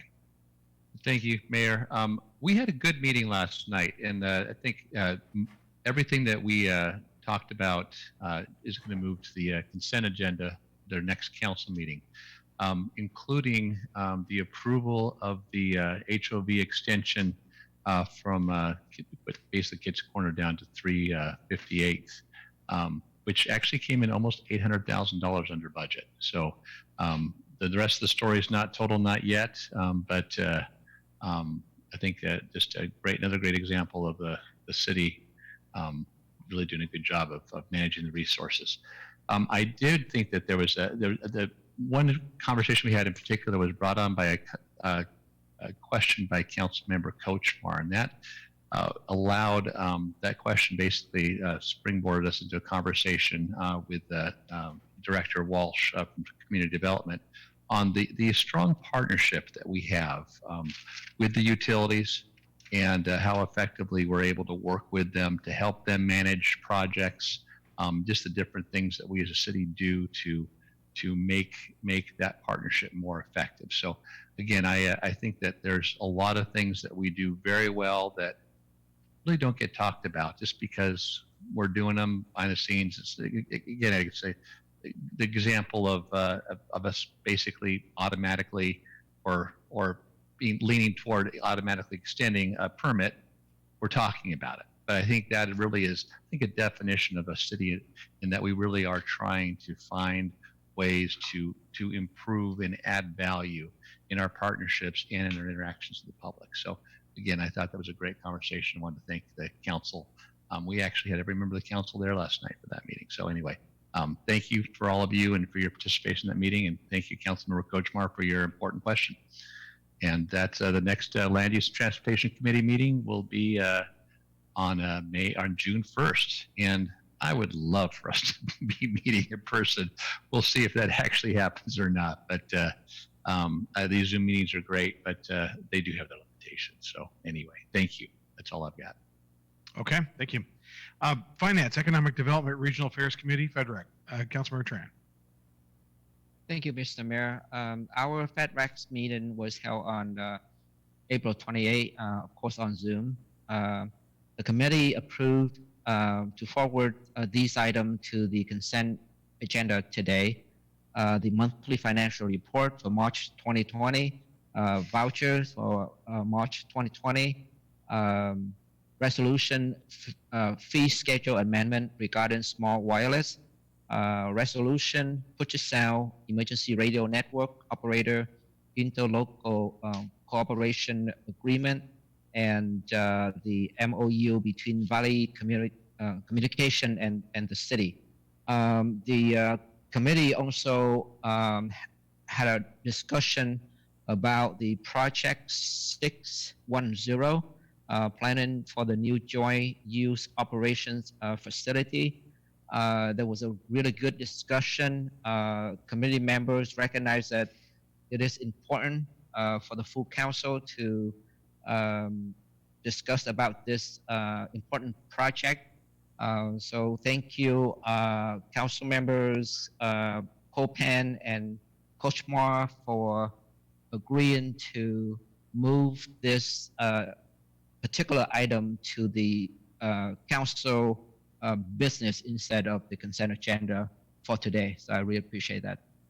The next meeting is going to be May 26th at 5 p.m. Thank you. All right, thank you. All right, Lodging Tax Advisory Committee, Councilmember Sefa Dawson. Yes, thank you, Mayor. I reported on our discussion from the last meeting at the previous council meeting, so I don't have anything to report on. Our next meeting is next Wednesday, the 13th, from 10 to 12. But thank you. Okay, the Public Issues Committee of the Sound Cities Association, our representative, Councilmember Moore. Thank you so much, Mr. Mayor. To my knowledge, there's nothing to report.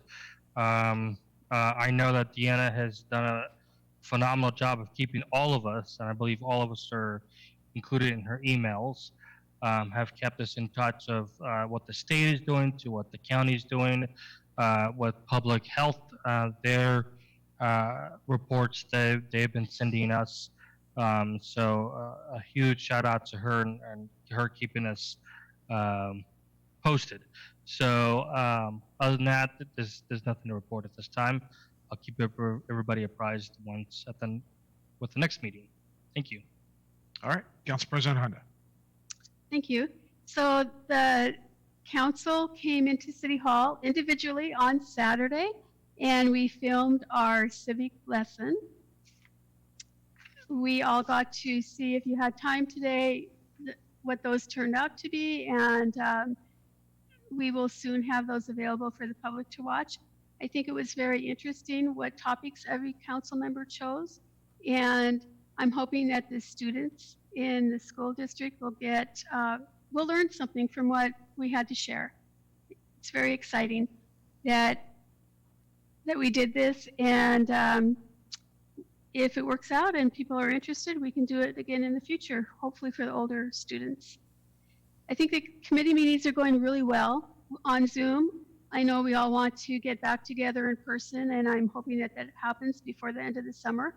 But I think we're adjusting quite well and handling the technical difficulties that come up pretty well. And thank you to Thomas for always being available to help us. I really appreciate that. There are a lot of webinars that council members can listen to about COVID-19 and the crisis and how to get businesses back online, what cities should be doing. I have found that the webinars from strong cities are really, really good. They offer anything from what your downtown could be doing now to neighborhoods to homeless issues. And if anyone's interested, I can send you the links to those if you're not getting them. I was able to attend a Strong City workshop at NLC when they were here in Seattle a few years ago.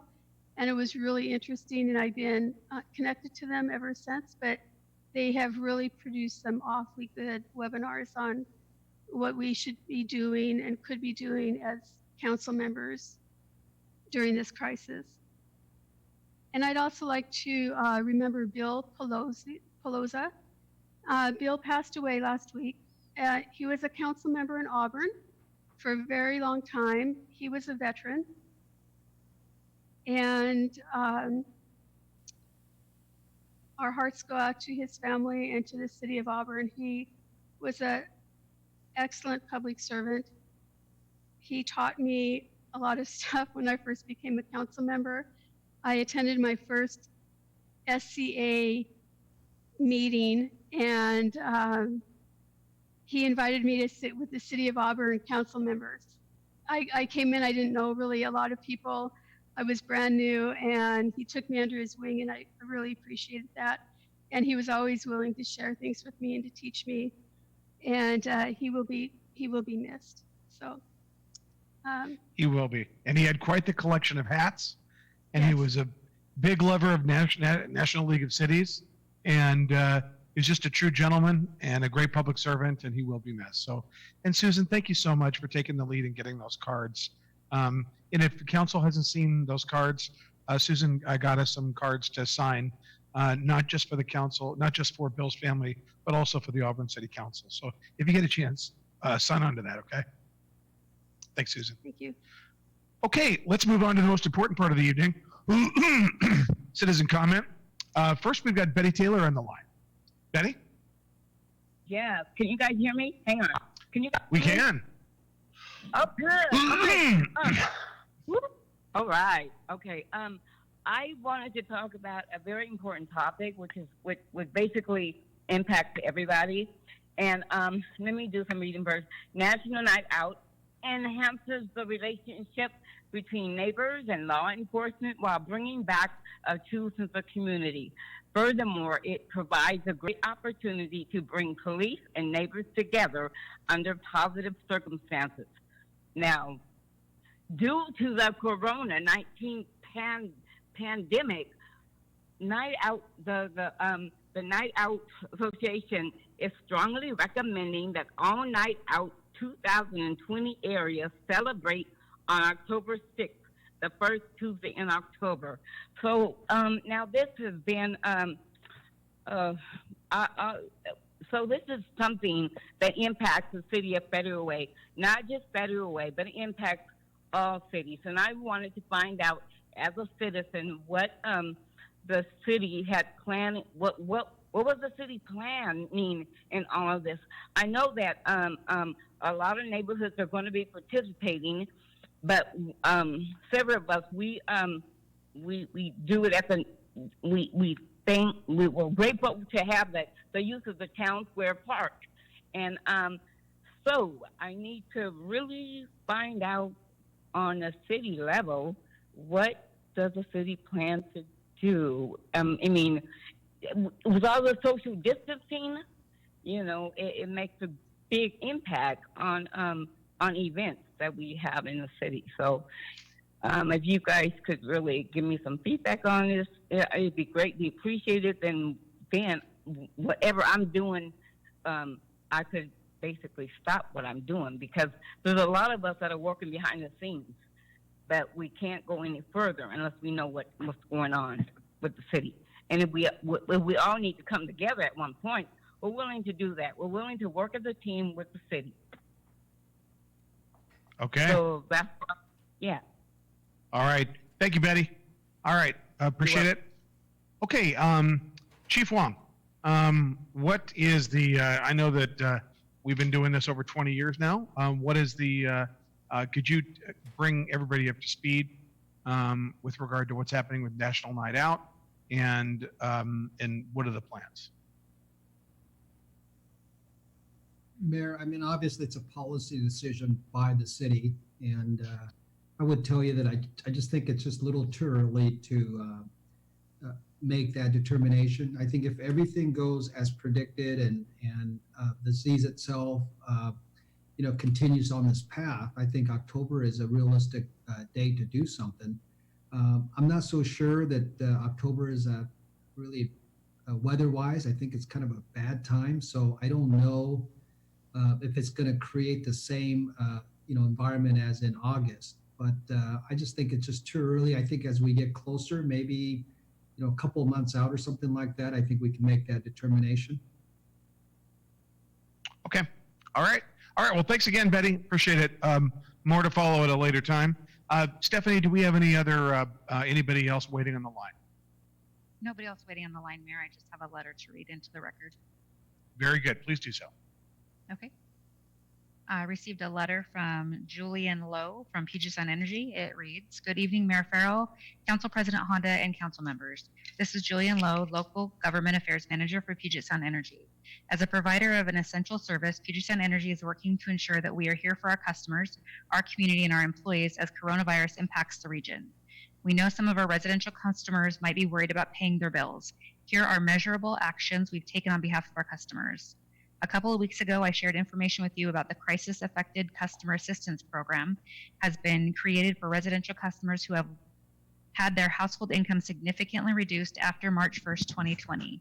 This $11 million fund provides a one-time bill credit equal to the cost of your energy your home used from March to August 2019, up to $1,000.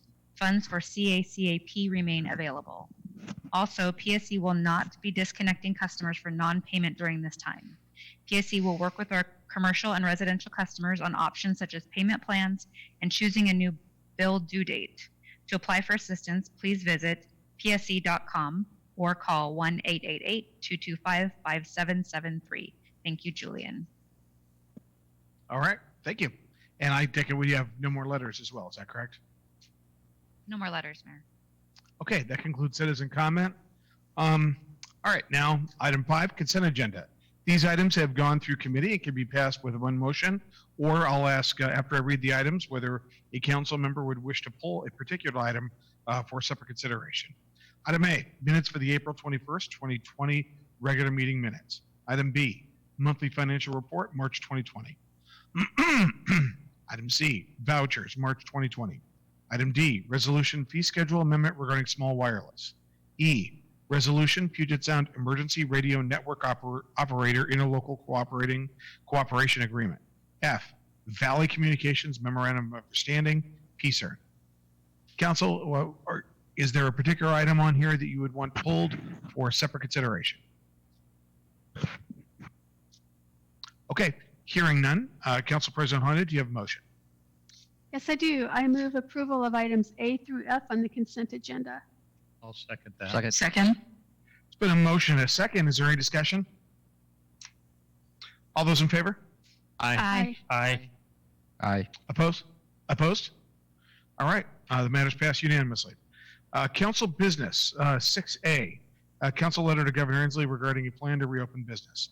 Staff report from Bill Vadino, Policy Advisor. Bill? Stand by, Mayor, Council President, members of the council. Can you see that? Not yet. No. There it is, share screen. Okay, got it. Here we are. So as council spoke previously, there was the desire to put together a letter to the governor to come up to talk about a plan to reopen business. And as we know, this has been a moving target. And basically the overview is we have been getting comment from you all over the last 10 days. But of course, as I mentioned, it's a moving target. And the big piece that came up is on Friday, the phased approach, which we all sent you. And we've got some new dates on these, and you've got these in your possession. I know you can see them on the screen as well too, but now it's looking like phase 1 is today, May 5th. Phase 2 is now looking like June 1, based on what Governor Inslee's chief of staff said yesterday in an interview. And then 3 weeks later, we're talking phase 3, which is late June, and then phase 4, which is, you know, people getting back together again with physical distancing, all recreational activity. That's mid-July. So that's where we're looking. You can see the specifics below there.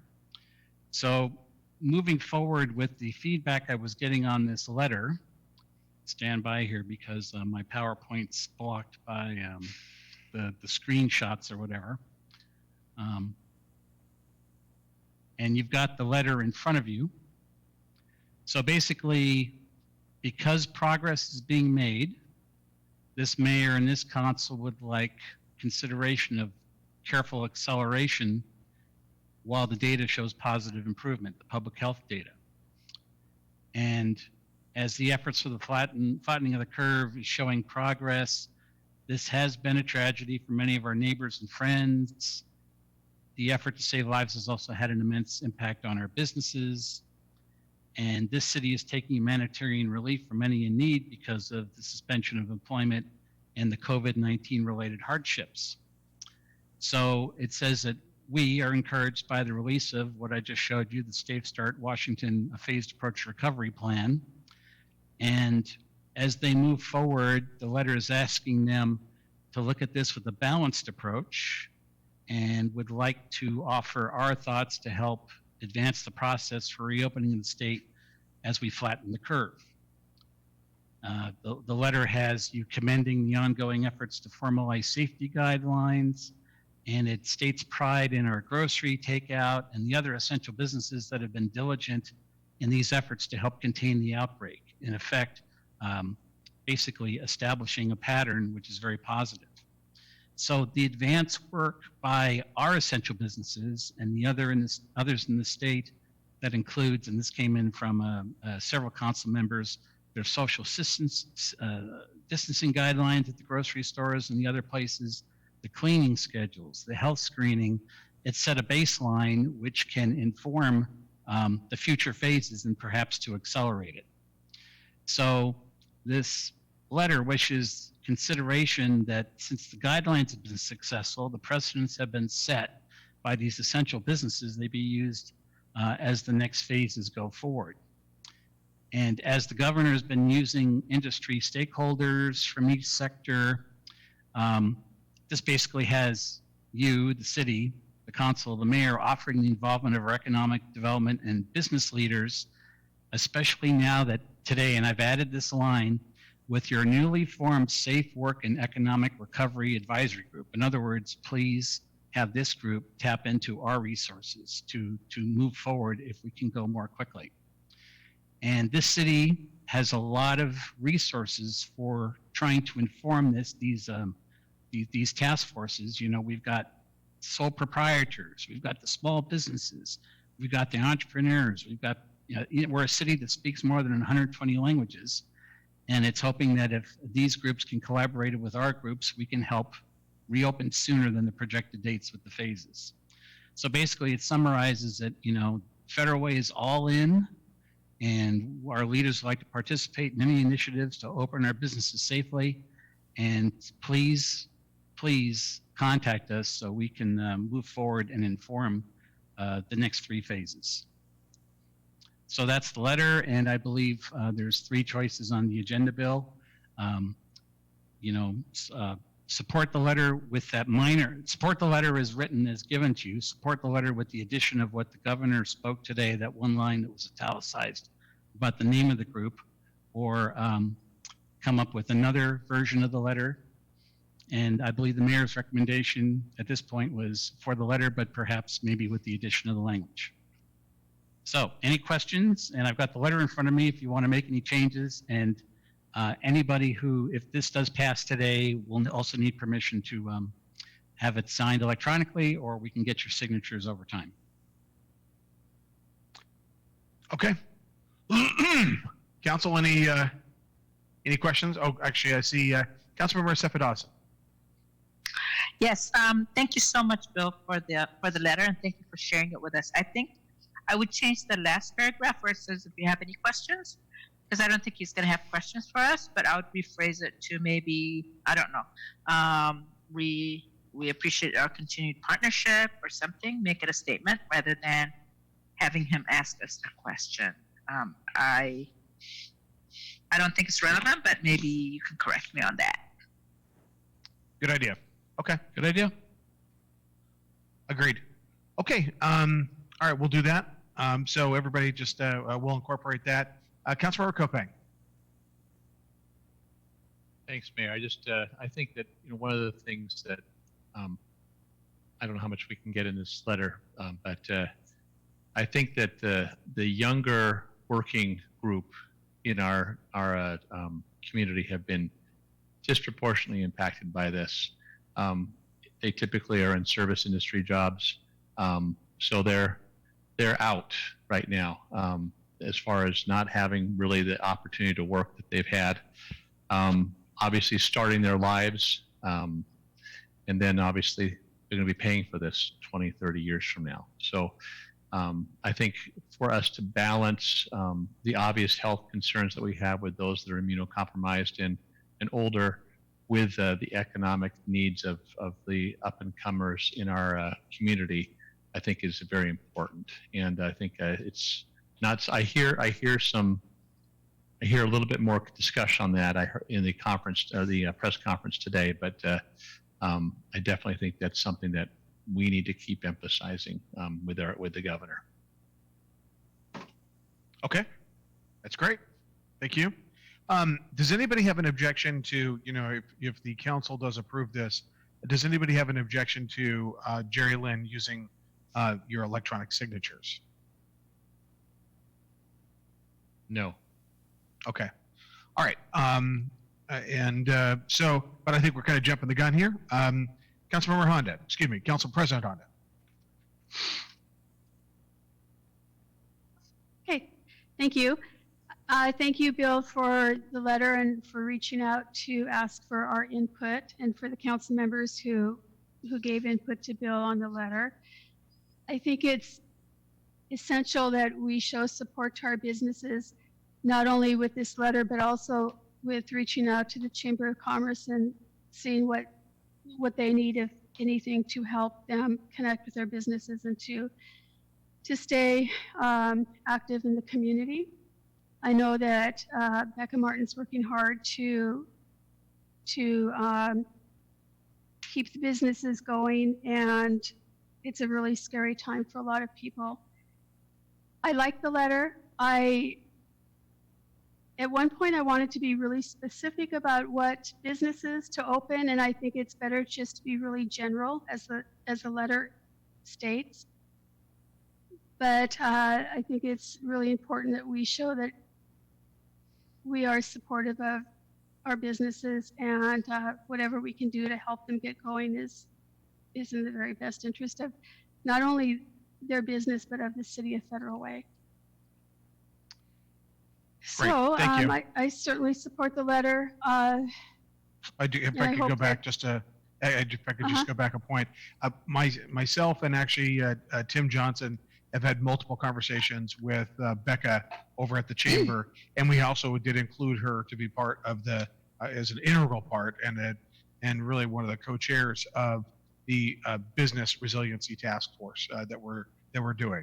And so she's agreed to serve on that, as have quite a number of people as well. So there's been a lot of partnership as well.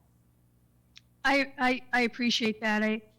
This is a time where you have worked together with Becca before in the chamber, as has Tim, and I think that's great. And to continue the partnership and to continue working with not just Becca, but with the small businesses, because I know that Tim is out talking to them and seeing what their needs are. So whatever council can do to help Tim in that process, I know that we're all willing to do whatever we can. Very good. Awesome. Okay, before I ask you for a motion, Councilmember Moore has a comment. Councilmember Moore? Thank you so much, Mr. Mayor. Actually, Council President Honda said something that kind of made me think of something, but I'll hold those comments for my council report. Okay, great. Council President Honda, do you have a motion? Yes, I do. I move to send a letter. I'm going to start over again. I move to send a letter to Governor Inslee regarding a plan to reopen business in the state of Washington as discussed. Second. Second. All right, there is a motion and a second, multiple seconds. Is there any further discussion? Councilmember Moore, did you wish to be heard? And Council President Honda, did you have another statement to make in support? No, is my hand still up? Yeah. Okay, just making sure. Okay, Council, any other? Oh, it's up again. Oh, I thought I'm sorry. Lower hand. Okay. You turn it on again. Sorry, I think it just goes up and down. I apologize. You're like me in law school. I couldn't. My hand was always up. All right. So, much to the annoyment of my colleagues. All right. Are you saying that I'm annoying you? No. No, I was annoying in law school. Okay. Any other questions? Anybody? Any other comments? Okay. Just All love those in this favor? Conversation. Exactly. Aye. All those in favor? Aye. Aye. Opposed? All right. The matter passes unanimously. Yeah, Thank you, Bill. yeah, thank you, Bill. Good job. You're welcome. Okay. All right. Now on to item B, Project 610, planning for new joint use operation facility. Staff report from E.J. Walsh, our Public Works Director. Good evening, Mayor, Council President, members of Council. Tonight we hopefully have the presentation. Can you see it? Because I can't. We can. Yes, we're good. There you go. That's it. Okay, there we go. So tonight we have Project 610, which is the planning for the new joint use operations facility. This went to FedRec, as mentioned during the committee reports, and was forwarded to business tonight. So the policy question before you is, should the City Council authorize the use of $250,000 of 2019 REIT funding to begin Project 610, planning for a new joint use operations facility? So some background information for you, and I think this is, frankly, most of the council probably already knows this. This slide is probably more for the public that may be watching. The original Steel Lake Maintenance Facility was a temporary, quote unquote, facility for the city's maintenance operations.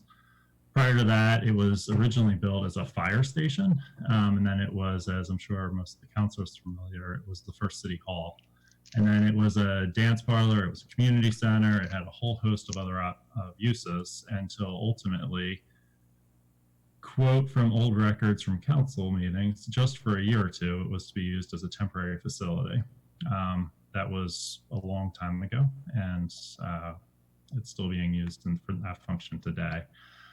There's some core problems with the facility that have always existed, including it doesn't have proper workspaces for the tasks being completed, meaning we have vehicles being maintained next to wood, next to welding, next to offices. There's not sufficient space for the level of services that are expected from the staff by the city and by the community. And as a city, we have not invested in this facility, and the condition of it's continued to decline over the years. It is used by Public Works, Parks, Community Development, Emergency Management, and Police. So some more background information. This came up during the FedRec conversation of why was this coming up now, and was council aware of this previously? So here's going back to 2008, because that's when Public Works has records back to. That's the first time that we found it presented. I have handwritten notes from 2 Public Works directors ago that it was discussed with council prior to that, but I don't have any accurate information on it. So it was part of the 2008 conversation for the budget that it needed to be budgeted for. And then it took a hiatus that coincided right with the economic downturn, and it was brought back in 2012. It was discussed, it was presented by Marwan and myself in 2016 around the impacts to the facility from the Federal Way Light Link extension, which the Sound Transit is in the process of purchasing a sliver of property off the back of the property from us. And as part of that presentation, we also discussed a new maintenance facility and had at that point presented a potential plan to fund it that was not advanced. 2016 for the 17-18 budget, it was presented again that it was beyond its useful life and in need of replacement. 2018, it was presented for the 19-20 budget. 2019, last summer, it was talked about with council, again, going back to the impacts with the Federal Way Link extension. 2020 council retreat that happened in February of this year, it was also discussed in some detail. So we've been trying to address this for a long time, and we've reached the point with the facility that it's at a critical point. It's not able to continue to move forward in the long run. So the current process and the answer of the why now is as part of the SWIM CIP planning that was done last summer, the direction we received was if REIT funding, which is restricted money, was available at the end of 2019 to start programming this. It was programmed into the budget adjustment using 2019 REIT money. Into the 2019 REIT came in above what the budgeted revenue was, meaning there was effectively a surplus of restricted money over what was projected. So that was projected to be used for this. It was put in the budget amendment that was previously discussed. However, as we're all very well aware, with everything that's happened, that has stalled. Unfortunately, the condition of the facility and it being used has not stalled. So this is proposed to use REIT funding with cash on hand. So it's 2019 money, not a future allocation. And REIT is restricted money. I'm fairly confident that the council's aware of the limitations of REIT funding, but when we get into questions, I'm happy to answer any questions about that. But effectively, it cannot be used for the general fund. It cannot be used pretty much in any of the conversations that occurred earlier tonight. So some historical information that I think it's important for the council to be aware of. In 1991, our facility, and I'm not going to read every single one of these, but our facility was 1.77 acres and we had 9 employees. And that's combined across all of maintenance, as are all of these numbers. They include parks, public works, everyone assigned to the facility. 2016, it's actually slightly prior to that, but this is information that was presented in 2016. The facility was expanded. We purchased what we affectionately call as the greenhouse. It is not a greenhouse in the traditional sense of a plant greenhouse. It is literally a house that is green. And the property to the north, and expanded the property to 4.15 acres. At that point, we had 24 full-time employees. And then in the summer, we expanded that to bring in an additional 24 to 32 summer temporary employees. So all the numbers that you see in red are numbers that have changed each one of the times this has been presented. So fast forward to today, we have 30 full-time employees working on this facility with an additional 35 to 45 summer temporary employees. Most of them are seasonals between parks and public works. They do everything from pick up trash to watering baskets to weeding and mowing and pretty much everything that we are asked to do to keep the city looking beautiful and, to meet the goals that we've been given. So currently, if you break down the square footage of available space for the employees, it works out to, in 2020, about 26 square feet per employee. If you look at the building code, the IBC that the city has adopted, we are actually required to have 50 square feet per employee. Now, practically speaking, I will tell you, we cannot operate with 26 square feet per employee. So what we've done, and this has been in place for a number of years at this point, is the Parks Department staff come in early. They are required to be out of the building by 7 a.m. And this is independent of COVID. This has been in place for a number of years. They're required to be out of the building by 7 a.m. So public works staff can then go in, do morning briefings, safety meetings, everything else that we're required to do. Because with those numbers physically, it just doesn't work. You can see in some of the pictures from earlier and the upcoming ones that you just can't put the number of people in the building in there. Additionally, we know that the next round of the NPDES permit, which is our surface water permit, there's going to be new requirements for SWIM, and it's going to increase both the required staffing and the required equipment that the city is obligated under state law to have and to do. So that's going to be a further implication. We talked about that last summer as well, that we know is coming, that's going to actually just make this worse. And, I kind of briefly mentioned it earlier, but one of the things I want to bring up is that both the Parks Department and John's staff and, Marwan before me and my staff currently, over the last 10 to 12 years, we've both seen, or all three of us have seen, an increase in the expectations of the level of services. And that's not just from the council, frankly, that's from the community. We see more calls for litter. We see more calls when they, historically, the grass, we know when the grass got to a certain point, we would start to expect to hear calls from the community. And those tolerances have decreased over the last several years to, now we know if we stop mowing for about 3 days, we'll start getting phone calls from the community. So as those expectations have come up, we've come back to council and largely you can see this reflected in the equipment that we've had to expand the amount of equipment the city has to facilitate that. So at this point, this is a functionally obsolete maintenance facility. You can see in some of the pictures, some of these things I already touched on. There's insufficient room. We can't have everyone in there at once. We are storing, as you can see in the pictures on your screen, equipment outside. There is no service area for this building. We don't actually have an area to pull equipment in and work on it. You can see in what should be the bottom right of your screen, a maintenance bay that we can do a little bit of work, but it's used as a storage facility and it's used as a meeting room. So that is our service area when we have to service equipment.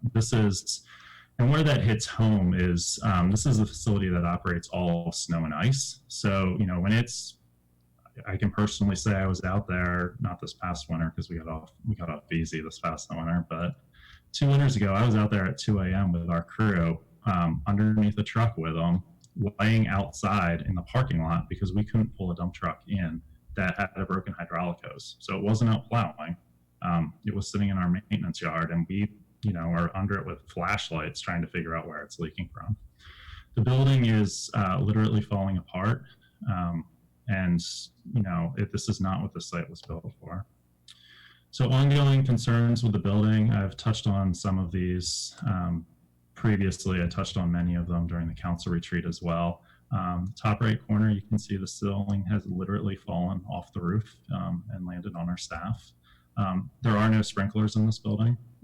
We are mixing crew rooms with maintenance bays, which is not permitted by the building code. Kind of going back to that conversation, the office is literally attached with a constructed wall to the maintenance area you see in the bottom left corner. The backup generator that services this facility that we run all of our weather-related emergency operations is a hand-me-down from the community center that works if you're nice to it. The electrical system is insufficient, undersized. We can't run welders in this facility. We have to use diesel or gasoline welders largely. There's also a history of electrical problems with this facility, and the roof is failing. So staff has fixed it in areas to the best of their ability. I will say this facility houses the staff that as a city, we ask to go out into the community every day. And it's the staff that has the largest impact on our community's health, safety, and welfare. It's the people that go out to, like I said, pick up trash, mow the parks. It's the people that keep our roads safe. And I certainly, would like to think I have a good working relationship with the police chief. So I don't want to take anything away from what they do. They're on the front line. But we're the ones and the staff that work in this facility are the ones that keep the roads operational for the entire city, the emergency responders and the, and the general public. We're the ones that have to go pick up needles. So we've also seen a significant number of thefts, and this goes back to the yard is not built for this. So you can see we use multiple connexes, which have been broken into repeatedly. We've hardened them, we've welded them closed. One of our recent thefts, they literally brought gas cutoff saws and cut through the door. They cut the door off a container, which was in my career the first time I've ever seen that theft happen. And at the council retreat, you heard me say that in the last 2 years, we had $100,000 worth of thefts. Now that number's increased. We're at 125,000 in the last 2 years. We've had 2 major thefts that were documented since the council retreat. And we've had thefts, well, and this is stuff that we went over at the council retreat. We've had thefts occur while staff was present on site. We've had both park staff and my staff literally chase thieves around the yard. And I mean, granted, they call 911, granted, but you know, they're seeing their livelihood walk out of the door.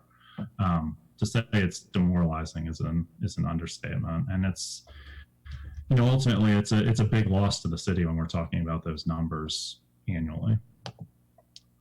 So the scope of work related to Project 610, as of right now, and what the current funding is proposed to go is 2 parts.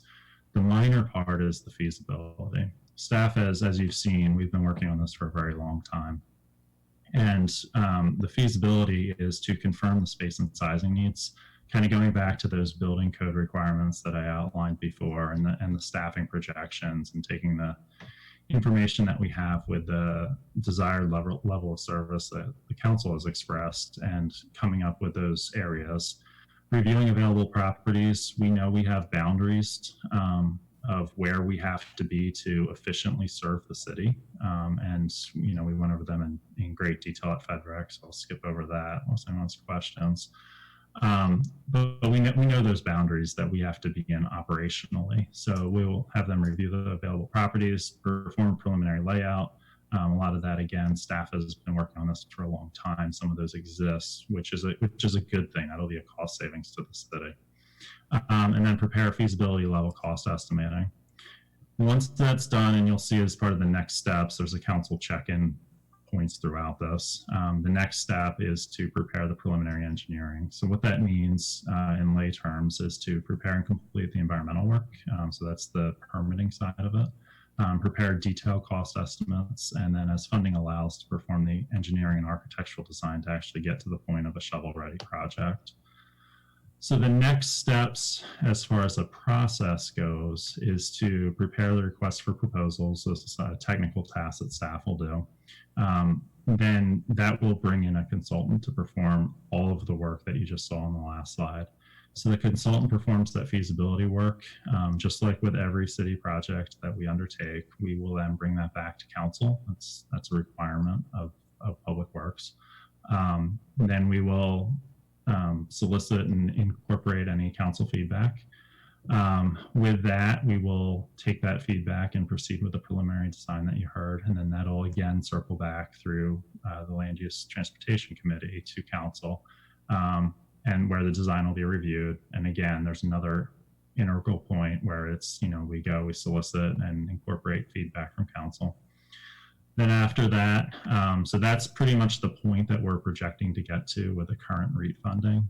So the goal would be that we can get all of that done, and then as part of later this year, as part of the 1920 budget, we'll have a better handle on the feasibility end of this, and then hopefully as part of the 1920 budget, we can figure out what funding needs, again, that can come through REIT or one of the other restricted sources, but that is required to complete the final design and ultimately get it to a point where it's at a point we can actually develop the funding package of how to, working with finance to figure that out. There's some preliminary thoughts out there already, and get it on the street for construction. I will say, on a slightly lighter note, several of the staff, the maintenance staff across multiple departments, watched portions of the FedRec meeting, and they did offer, they offered to me to offer to council in a roundabout. It's a roundabout way of saying that if any of the council members would like to, they are more than happy to trade offices, and they'll set up a nice office for you in the maintenance yard, and they'll be happy to move over to the city hall. So the options considered are to approve the use of 2019 REIT funding to begin the planning of Project 610, which is the planning for the new joint use operations facility. And option number 2 is to not approve the use of 2019 REIT funding to begin the planning for Project 610, and to provide direction on how you would like us to proceed. With that, the mayor recommends option 1. I believe all the council members were at FedRec, so I think this is probably a little redundant, but FedRec's recommended option was to forward option 1 to the business agenda tonight. And with that, I am available for questions. Okay. All right, Councilmember Sefa Dawson. Thank you so much for the presentation, AJ. And my question is really simple. However, I just wanted to say we've heard this presentation a number of times. And I think the bottom line is everything you said is extremely valid. I really appreciate it. And I also feel very apologetic for you to have to tell us this over and over. So I think the way I now hear you more is, to me, if a building official, if they were to go do an inspection, it would fail, right? It's like it's out of compliance on every level, something we won't allow other businesses or other entities to have in our city. And so I think if nothing else, that should be compelling enough for us to want to support that, for you to move forward as soon as possible.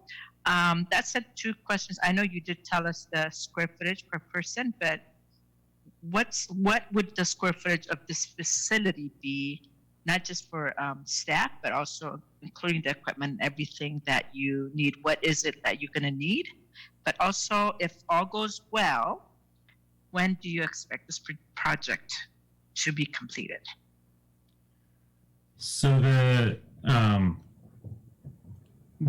acreage, that's part of what we would ask the consultant to confirm, kind of what staff has developed based on the numbers that we have and based on the, again, I will say that we know some of the surface water requirements that are coming down the street that are required to be funded through the surface water utility.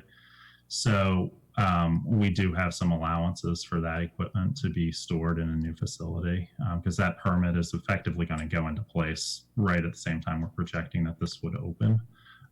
So in a perfect world, I would tell you we need 15 to 20 acres. In a realistic world, I will tell you 10 to 12 is kind of that target that we've identified based on staffing, looking at what other cities have per square foot, with the prorating it by both their population as well as just prorating it by their staff. 10 to 12 acres tends to be that target area.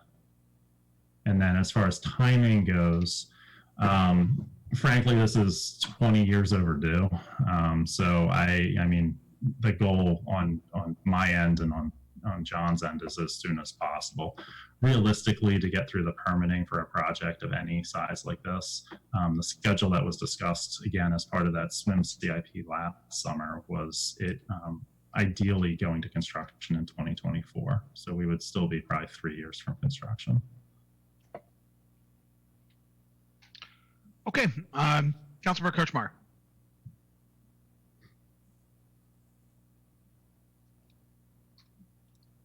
I'm sorry, did you say Kochmar? I couldn't hear you. I did, yes, yes. Oh, thank you. I have a couple of concerns. One is the health and wellness of our employees. If construction isn't going to take place until 2024 and they're in unsafe condition, I think that we should be looking at moving them into utility trailers, construction trailers, anything in the interim to get them out of the unsafe environment, if in fact that is the case. As I'm hearing you say, I don't think that we would end up with a workers' comp claim. We would end up with people, more than that, we end up with people being hurt. We end up with people in the other, I did go to the site, to visit the site, and saw that we have another building, a house that was purchased next door that apparently has mold. And those are unsafe environments for our employees to be in. So I think we need to look at that. I don't think we should leave them in unsafe places for 3 years. I think we need to look at that. Beyond that, what I'm hearing you say, and I think what maybe be the impetus of what's going on here, is that light rail is coming in, is going to purchase a sliver of the property off the back. And obviously your construction is going to be completed in 2024 at the same time that light rail construction is going to be completed. So I know that this has been going on for many, many years. But I have myself been in a place where I sat with, I don't believe I had more than 26 square feet to sit in. I do feel for the employees, and I do know we need to move forward, but a $250,000 study right now during this, what I would prefer is to hold it off for 6 months until we get through this COVID-19 phase. At some point, we need to stop spending. We have projects that we're going forward with that at some point we need to say we need to put a stop to projects until we know what kind of money we're going to have to deal with, so that we know what our future funding is going to be. It's not that I want to stop anything. It's that I don't want to move forward until I know what our future funding will be. We've just talked about losing $1 million in sales tax. I don't know what we're going to lose in property tax, because I believe that some people will not be able to pay their property tax. So those are my concerns, but a bigger concern, not bigger than health and wellness, but a big concern as well, is that I'm hearing you say that you want to move over to all of this equipment, sand and gravel, and employees over to Steel Lake Annex, taking out, I believe you said, the skate park and 2 ball fields. And I really have questions about that. I understand that you want to have this property to be able to function in a central location. So my preference, I'll be voting against this, not because I'm against doing the project, but because I'm against spending a study right now, because I think that we should hold off. I can tell you that you have 2 studies on your shelf right now in Public Works that were regarding the overpass over 312th. It was a $500,000 total, $250,000 each. And when we got to over a 2-year period, we didn't move forward with putting in an overpass over 312 because the neighbors were very upset. I can tell you have another study sitting on a shelf. So studies, I'm not really understanding why we need a study. I know that we need to move forward with the engineering and so on. But so that's my point. Right now, I don't understand why we have to have this Steel Lake Annex and take out our ball fields and our skate park. And I would prefer to wait on doing the study until we have an idea of what our future funds are. And also, no matter what we do, I want to recommend that we get those employees into a safer environment. And so that's my piece. Thank you very much. Thank you. EJ, any response? Yeah, that was, I'm not sure if it's my computer. It was somewhat broken up. I'm not sure I caught all of it, to be completely honest. I heard a couple of different things. But one is, I guess, first and foremost, I mean, the study part of it is to confirm the locations. So, I mean, that's a process where we go out, we do that, and that comes back to council. Which I believe I expressed at FedRec too, that's not a done deal on a location as much as one option. So I think that's important to note that, that ultimately is going to be a conversation with council, and it may come in the form of a recommendation that makes the most sense based on the available land, as opposed to spending more money to purchase something else. But that's a future conversation. We're not there yet.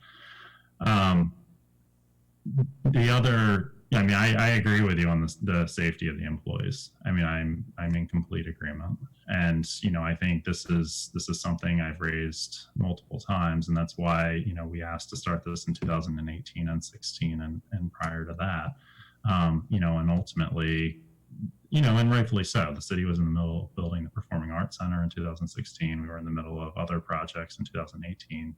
There's priorities there. And we need to work our way through that. So we're at the point this has reached a critical mass. I'm personally, as I sit here, not comfortable waiting 6 months. I said this at FedRec, and I'll say it again tonight, that one of my biggest fears in my role is having to come to a council meeting and say the building collapsed, there was an electrical fire, the building burned down, Now I need $10 million because it's an emergency and I have to go build something today. That's my big fear, to be completely transparent with you. And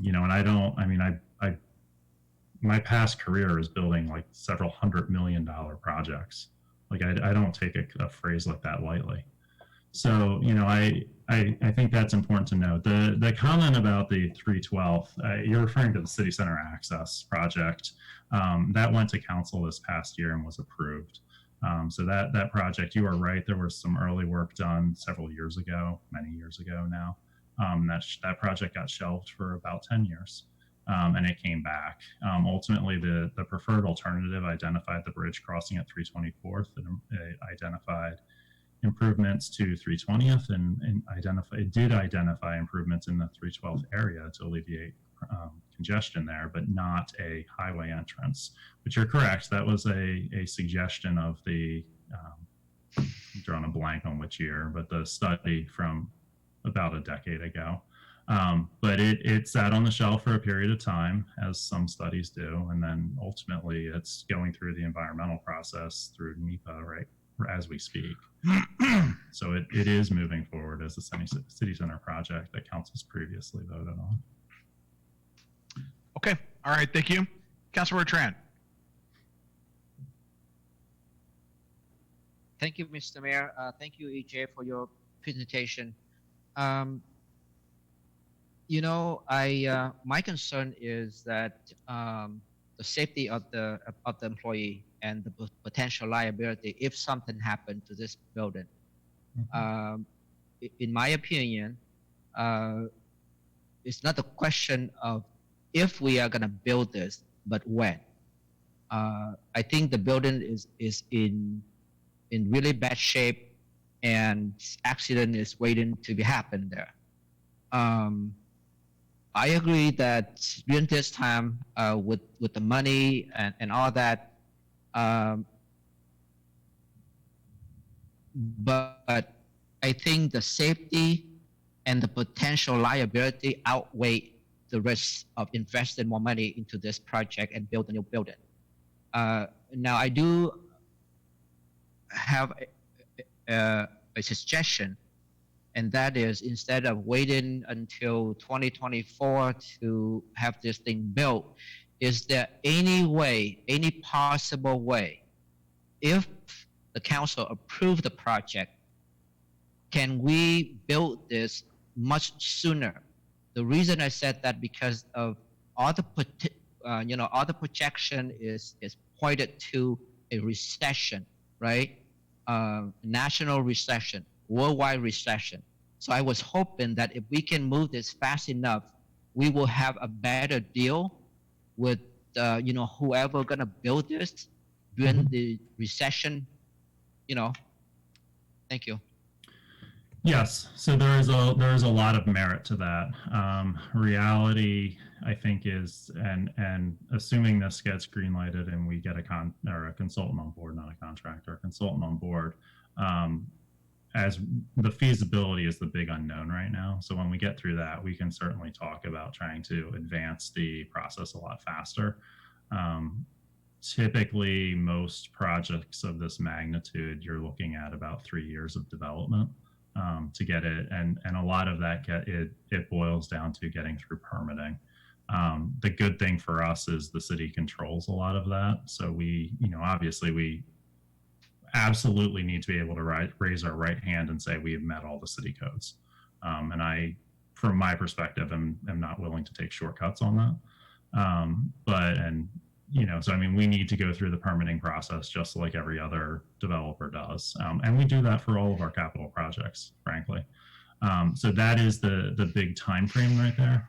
But that is advancing the conversation is certainly something we can look into and bring back to council with more information on what that would look like and how feasible it is on a time frame. Okay, great, thank you. Councilor Cope.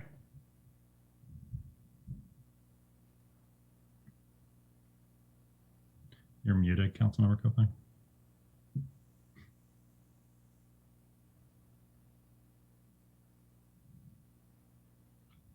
Mark, we can't hear you. There Yeah. I think Thomas and I were trying to do the same thing at the same time. EJ, thank you for that presentation. There's some things we're not doing tonight. First of all, we're not voting to build a building. Correct. Second, we're not voting on a location. What we are doing is we are voting to utilize dedicated funds that can only be used for capital projects to begin the study of where to build this building that absolutely needs to be built and what the building needs to look like. So I think, to me, this is it would be a failure of leadership for us at this point to not move something like this forward, at least to the study point, so that we as a council can then make the next decisions on whether we want to build this building. And I don't think that's debatable. We need to build a building. We'll find a place. And I think that there's some things that have come up in this conversation that we've had multiple times. And one of those is that this building needs to be sited, and the service yard needs to be sited on the west side of I-5 to ensure that when it's at its highest use, which would be in a snow event, it is able to be easily accessible to the majority of the city. I think that it's also important that it is as centrally located as possible. So whatever location we come up with, and right now we're talking about the potential of utilizing the spot adjacent to 24th and 312th, but again, that's not a decision that we're discussing tonight. What we're discussing is whether we use dedicated funding that can only be used for capital projects to study the necessary replacement and relocation of the maintenance facility that is used by Public Works and Parks and is essential to our city functioning in an effective manner. Okay. All right. Thank you. Councilmember Russo. Thank you, Mayor. Thank you, EJ, for the presentation. And thanks again for meeting Councilmember Coach Martin out there, out to the site to take a look at it. I knew about the site, but I didn't know it was that deep. So really just for me is just comments. We all have to have the safety here. When you take a look at EJ's presentation, one of the biggest things that comes out, number one, is theft. So $125,000 at this point. How much is going to be more after that? And the biggest thing with that is the safety of the employees and others, including our police officers or everyone else. So if it goes just that type of theft, what is bigger later on? You know, what gets more brazen? The safety factor right there is a risk factor to our employees becomes larger. I mean, what do people want, and what would they go to? What measures would they do to take equipment and big equipment and other things like that?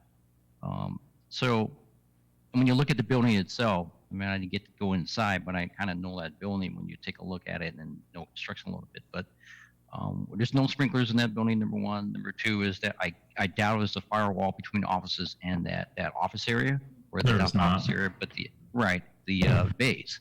So a fire is a big potential in that building, and it's just a tinderbox sitting there waiting to go. And so on the long run, that Councilmember Tran says, you know, with our recession coming and things like that, but it will come. But if we don't do something, and Councilmember Pang is correct, this is just something that we need to start, because recession coming, the thing is we need to build our infrastructure for our city to build it if we want to go back to that point. And so be able to do that, we have to be able to do the feasibility study.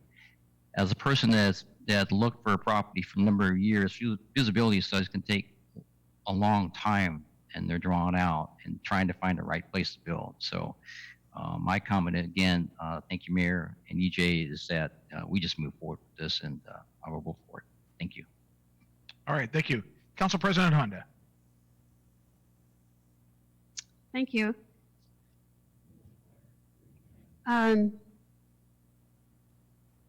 So I certainly agree that this needs to be done. We need a yard that is suitable for our staff and for our equipment. As Ade has said many times, if we could cover our equipment and keep cars and trucks and things in garages, they would last longer and therefore save the city money.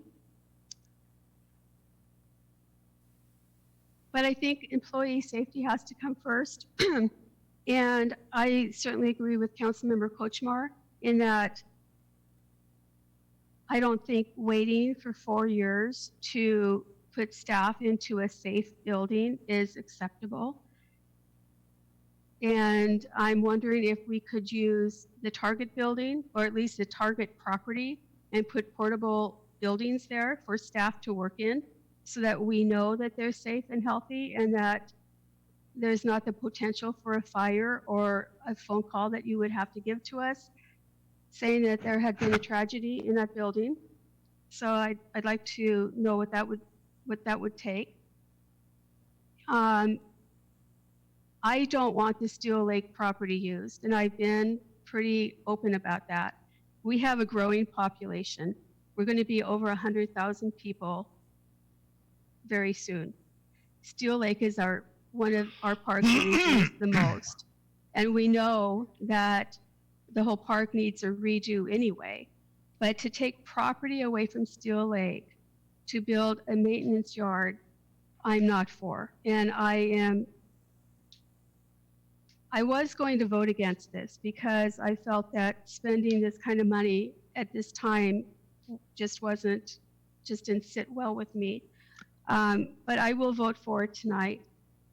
And I would like the consultant to really look at the properties around the area, because in the long run, I will not support having this at Steel Lake. We have to keep our park property. The one thing we can't replace, besides employees that get injured or hurt, is property.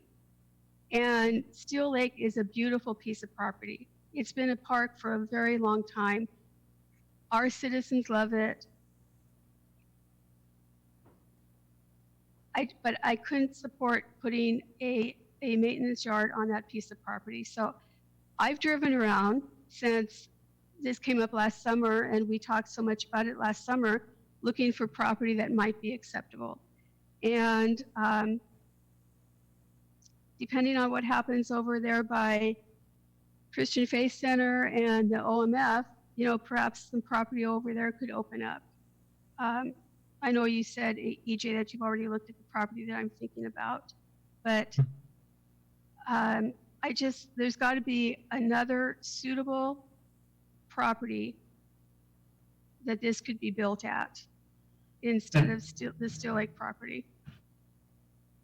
And that, like I mentioned in the scope of work, I don't remember, I don't have it in front of me right now, if that's task 1 or task 2. I think figuring out the needs assessment and figuring out the amount of area is number 1, and looking at available properties is number 2, if I remember correctly. But that is part of that feasibility and bringing that back to council. I have not seriously explored anything related to the Target property. It's not large enough for a permanent location by a significant amount. As a temporary location, we could certainly have a conversation internally with, the PAEC number 1 and the adjacent property owner and management team and all of that, and circle back on that. I didn't really anticipate that question being asked tonight, so I don't have a good answer prepared for that one. But we could certainly look into that and get back to you on that one. I just don't see how 3 to 4 more years in that building is going to work. I hear your point. I just, you specifically brought up the Target property, and that's what I haven't looked at that. So let us do some homework, and we can circle back on that one as a temporary location. I can tell you it doesn't work as a permanent. But I'm not thinking of it as a permanent location. I'm thinking of it just as keeping our staff safe and healthy. And yep, so am I. To that end, after listening to this conversation, we're not gonna wait to see. I don't think it's appropriate for us not to have inspectors go over there and check for the safety of that building. We're gonna have inspectors go over there And if it's not safe, we're gonna take all appropriate actions. So based on what I'm hearing today, and I think based on what is now the public record, I think we need to have, EJ, you and I need to discuss this first thing in the morning to have people go over there, whether it's the fire department, our people. If it wouldn't be safe enough for a private sector employer to keep people there, then we're not going to have our people there. So I think by necessity, after listening to this, I'm come to the firm conclusion that we're going to, just like like you mentioned in regard to any of our plans, that we would have to raise our right hand. I think we need to do the same for the safety of our employees in this facility. So starting tomorrow, we're going to send people over there and run a top to bottom analysis on whether that building is patently unsafe and what the true condition is. We'll report back at the next council meeting. Mayor, So, yes. the inside of the Target building, is that at all usable? Well, I've been in there. Council President, have you been inside the building since we've owned it? No. Okay. So I've been in there. In fact, actually, we should probably, maybe at some point show the council. It's really obviously musty, but when you can go in there and take a look, all of the wiring has been pulled out. There's been an extensive amount of damage, and in fact, actually, it would take a significant amount of money, probably in the millions, to refurbish that to get to the point where it'd be remotely habitable. But much of the infrastructure in that building has been pulled out. It's been sitting. The air is pretty. It's pretty. It's pretty rough. But that's not to say no. I mean, I think that's something that we're going to discuss. I think there's an operating easement that applies with that property by the operating and use agreement by the people that own it, by the people that own the property to the north, Mr. Rosen and Rosen Harbottle, that own the property immediately to the north. So we'll have to explore those issues. Well, we're going to explore, assuming that, whether this passes tonight or not, I can assure you, we're sending inspectors out to our maintenance facility, and we'll take appropriate action. If it's not habitable, then we need to. I think actually where we've kind of settled and what we've heard is, so we cannot have our people in harm's way for 4 years. We're not going to. So if it's passable, then they could stay. If it's not passable, we had to redline the old the Brook Lake Community Center, the old dancing hall. Very historic. It's where it's where the Brook Lake Hillbillies, the people that are on the front page of literally the book of Federal used to perform, that we red tagged that building. And there was a lot of talk about using that facility. That location is not safe. If this facility is not safe, we're not going to use it. We're going to have to figure something else out. But we do need to move forward in regard to the eventual location, which is siting and a discussion. And that's why what my statement here should not mean to derail this consideration. I think it actually makes it even more urgent. But I'm not the one that gets to vote on this. It's you. And so I please forgive my trespassing on that potential issue. Are there any other comments? Let me look to see if anybody else's hands are raised. 1 second. Councilmember Kochmar, did you have another comment? I do. Thank you very much, Mayor. And thank you all for listening to my concerns about the employees being in unsafe buildings for the duration of at least 3 years. I'm trying to understand why, because I've only been on the council now 4 months, maybe 5 months since the beginning of the year. I'm trying to understand why it's such a blazing hot issue right now when it's been on the books since 2008. And this is needed to be done, and I assume it's because you finally have the money. And second, because light rail is coming through there. I would assume that's what's the impetus. Since you all have agreed to look at the safety and well-being of the employees, and that there will be another discussion on whether or not to Still Lake Annex, then I will agree to move forward with a study. I just want to make sure that that study doesn't sit on a shelf somewhere. And I'm assuming it won't because of the light rail impact. And so, but I do want to thank all of you for a very good discussion, and thank you very much. And thank you, EJ and Councilmember Barroso. I going agree, out to the actually. site, with me to look at it. Thank you. I'm going to thank you, Councilmember Kochmar. Actually, your discussion and all the discussions of the council members move the needle with regard to my position with regard to the safety of this. EJ, would you like to comment in regard to, you know, why now? How did this get cantered at this particular time?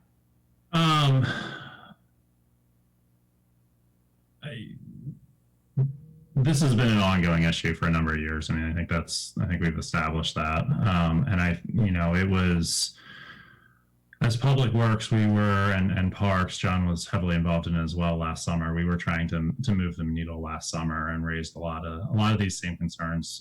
Frankly, we didn't show the level of pictures that we showed now that I think probably is helping visualize some of this. Most of the council members were out there at that time, but not all. And there was definitely a sense of urgency then on my part as well.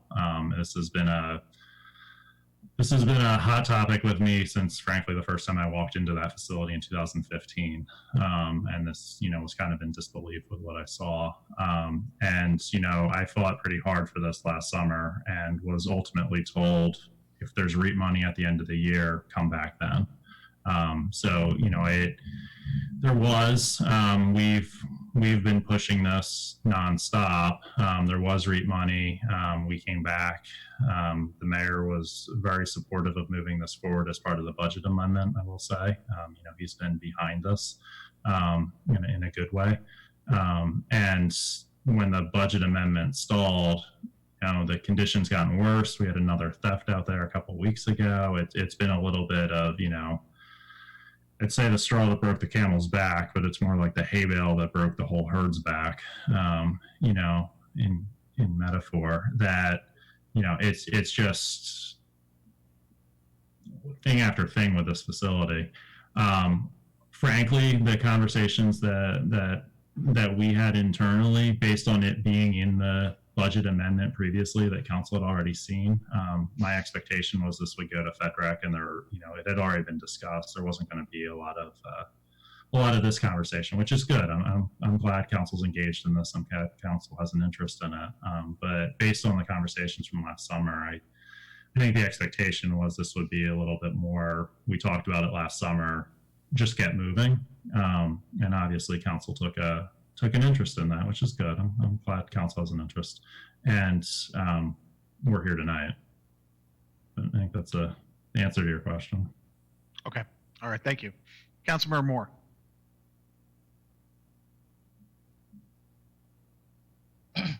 Thank you so much, Mr. Mayor. I appreciate all the comments. I'm definitely supportive of moving this forward in terms of the study. Yes, I would like to have my office moved in the,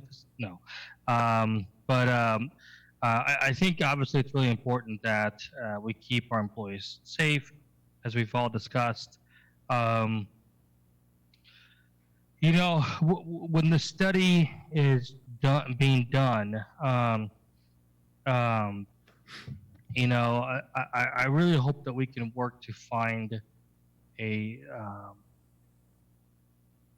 good location for them other than Steele Lake Park.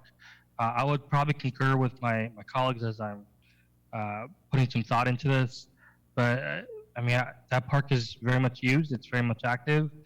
And more importantly, the Historical Society building's right there. And if I'm not mistaken, I think there's a historical aspect to that building. Maybe somebody else will know. But I guess my question, EJ, is you know, share with the council your dialogue, your conversations with the Historical Society. I know there was a letter that was sent, and I think that letter kind of read as, hey, we have some concerns, but we'll support it or stand by you. They kind of see the fact that the space is small in the current place, but you know, it's certainly an interesting letter. So I think that's one of my concerns, but certainly the paramount responsibility, I think, of an employer is to keep their employees safe.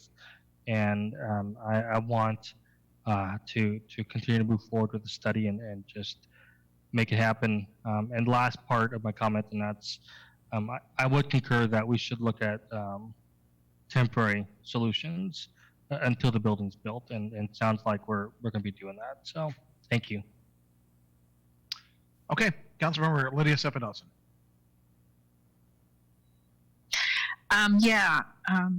Thank you for this discussion. I think we all see the importance of moving forward with this, and the sooner the better, of course. So for a temporary location, would either somewhere inside the current mall, like the old safe Sears location, if that doesn't work, because I know there's other things planned for it. There's other, like, I'm also thinking of the one at Dash Point that used to be the old Whole Foods. Is that what it was? But anyway, something like that. That's available. Yeah, that one. Thank you. So anything like that is currently available that we could lease in the interim, I would definitely support that. I just feel like now we've talked seriously about the safety of our staff. I think maybe exploring to other sites and locations, because clearly the target site may not be feasible, and it might cost a lot of money to move there. So, but I do support moving forward with this. Very good. Okay, now I want to tell everybody that before making a decision on a temporary space, we're going to send inspectors over to the facility, assemble a team of inspectors to review the conditions of the building and its current use and whether it's appropriate. So EJ, tomorrow we'll need to assemble a team and talk about that. And a multidisciplinary team probably that includes not just people from the city, but the fire as well. Okay, Councilmember Cope. Yeah, just one more thing.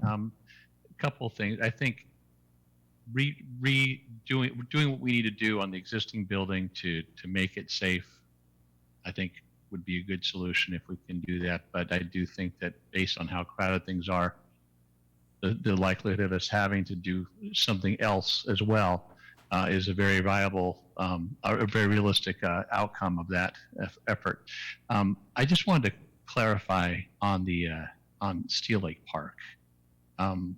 We're not talking about doing anything with any part of Steel Lake Park north of 312. So the park that everybody really associates with Steel Lake would not be impacted by this design. Not that we're voting on that tonight either. But I think the site that EJ was basically talking about is where the very underutilized skate park is right now, and then some other things. And again, that's another issue entirely. But I just didn't want anybody to hear this conversation and think that as a council we were in any way entertaining doing anything with Steel Lake Park north of 312. That's all. So anyway. Okay, thank you. Councilmember Moore, did you have another comment? Yeah, I had a question about the Historical Society that I felt like I posed that as a question. I kind of wanted to get your EJ's response in terms of your dialogue to your conversations with the Historical Society with this whole process. Sure. So we, and Councilmember Copank's correct, we put together a plan that all the council members have seen, the mayor's obviously seen as well, to kind of look at some scaling as far as what would be needed on a, based on our operations and based on that early conversation. Figured out the area, figured out what's available. We've had internally between John's staff, me, my staff, some other departments, a lot of conversation about where that could actually fit. The one place we keep coming back to that doesn't have a huge tax impact, doesn't involve condemning property, doesn't involve, a lot of other, call them arbitrary thresholds we put in place, is that location south of 312. keeping the synthetic turf field, the Carl Roche field, but taking out the soccer, or not keeping the soccer field, but taking out the skate park, the area between the skate park and the historical society, and then those two underutilized baseball fields in the back that also need an extensive amount of work.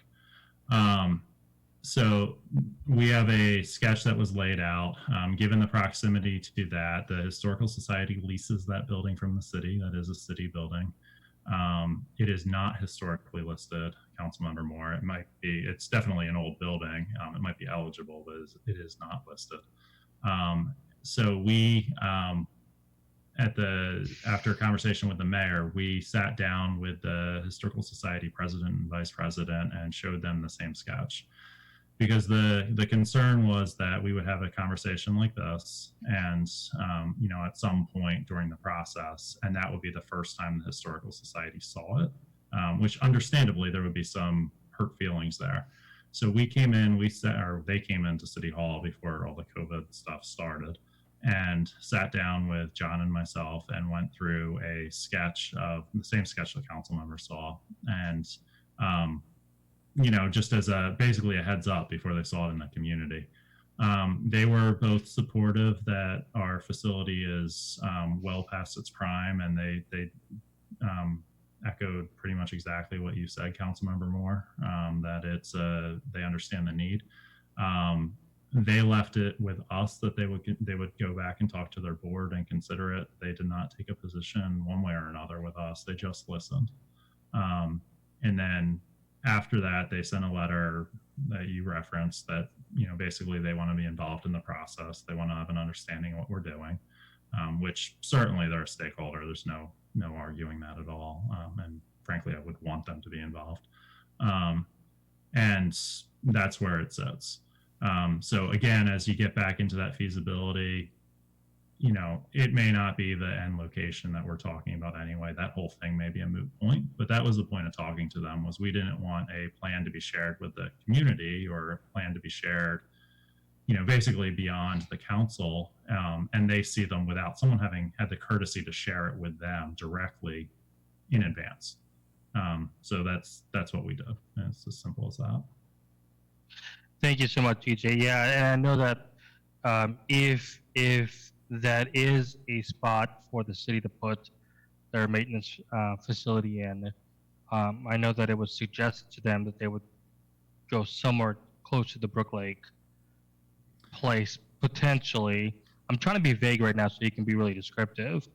And maybe I got something wrong or whatnot, but I just want to make sure their concerns are being heard, and we're working with them for a positive outcome with them. That's where I'm going at with this. Thank you. Absolutely. And like I said before, some of the other comments, I think we're a little early in the process. I think we need to get through the feasibility and have a better grasp on the needs analysis and that before we're getting into this level of conversation. Frankly, I am confident we can find a mutually agreeable solution. And yes, we talked about, actually, they brought up originally the concept of moving to Brook Lake versus staying where they are. We did talk about that, and you know, but like I said, it's way too early. That might be a very moot point all the way around as we start looking into this. Okay, thank you, Council President Honda. Thank you. I do think that is way down the road, at least a year or two. About the Historical Society. But as I remember the letter, and in talking with Diana Noble-Gulliford, I believe that they would like to stay at their location because they put a lot of work into that building to make it work for them and to make it work for the community. So I think we're probably ready for a vote. All right. Councilmember Tran, do you have a motion?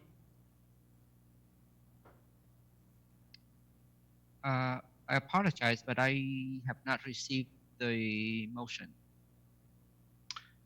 So, Council President Honda, do you have one handy? yes, let me get it back up. Go ahead. All right.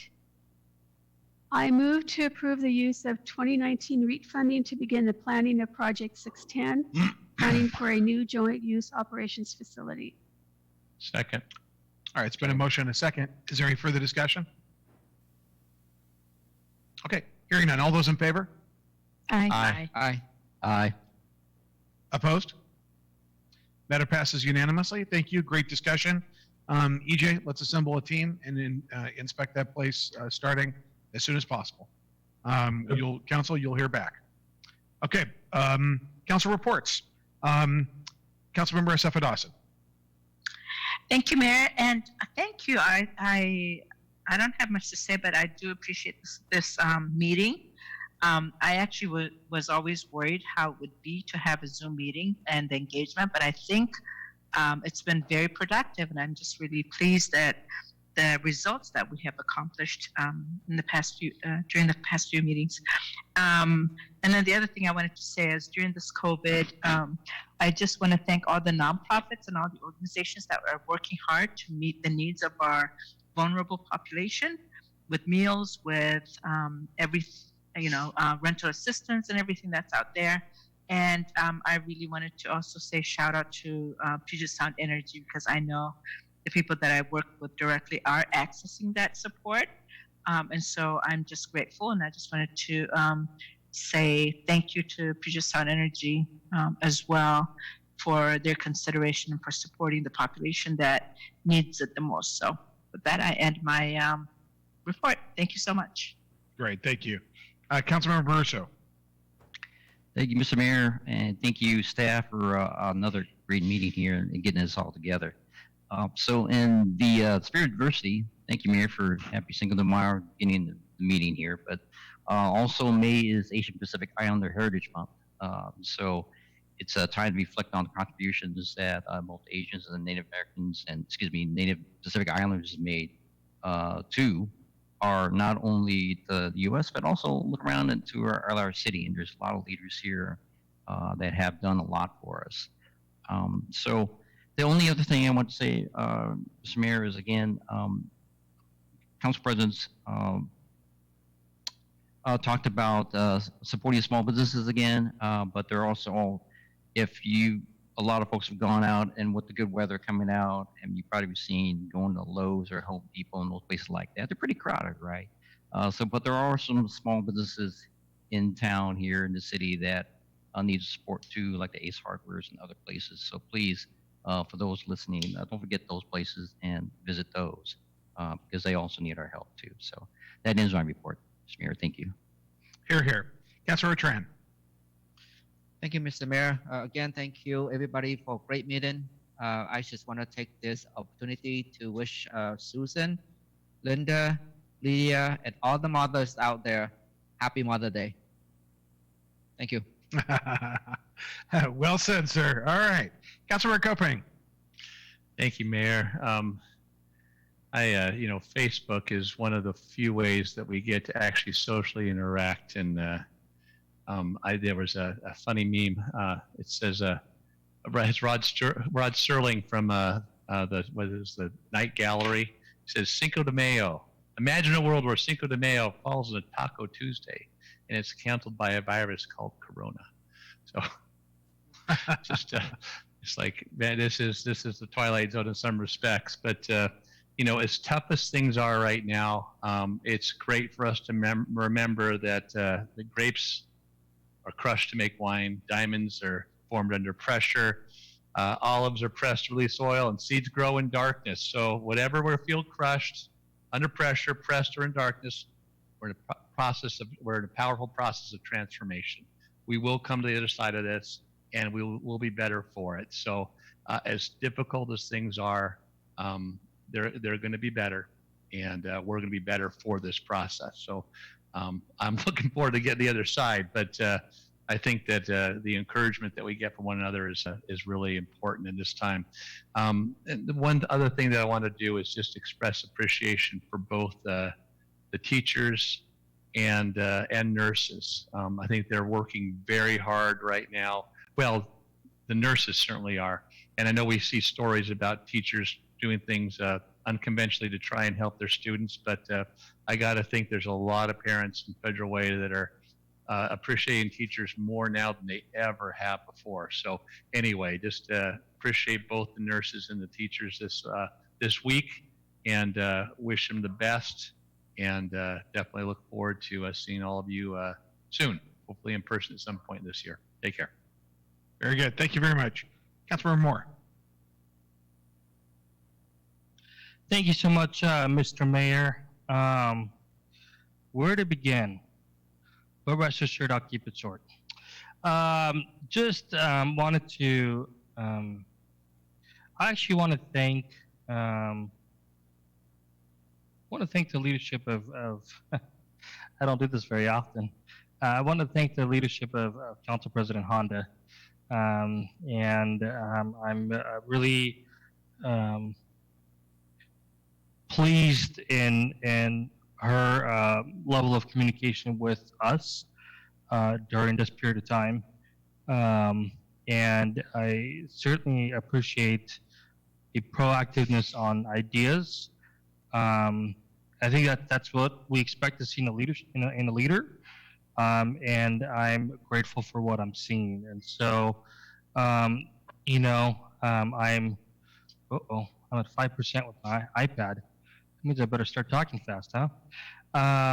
But seriously, thank you for your ideas. I mean, the civic lesson for K through 8th is a great idea, proactive idea. Something that's quite different and utilizes technology, especially now. The recent one, the other topic is creating a council newsletter, and so I'm sure I don't want to steal a thunder, but I'm sure she'll talk about that. But that is a proactive idea, and I really like that. So thank you for those two ideas.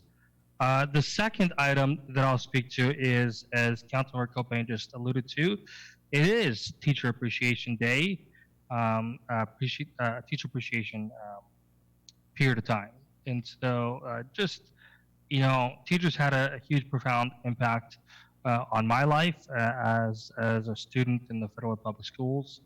And I'm really grateful for the work they do.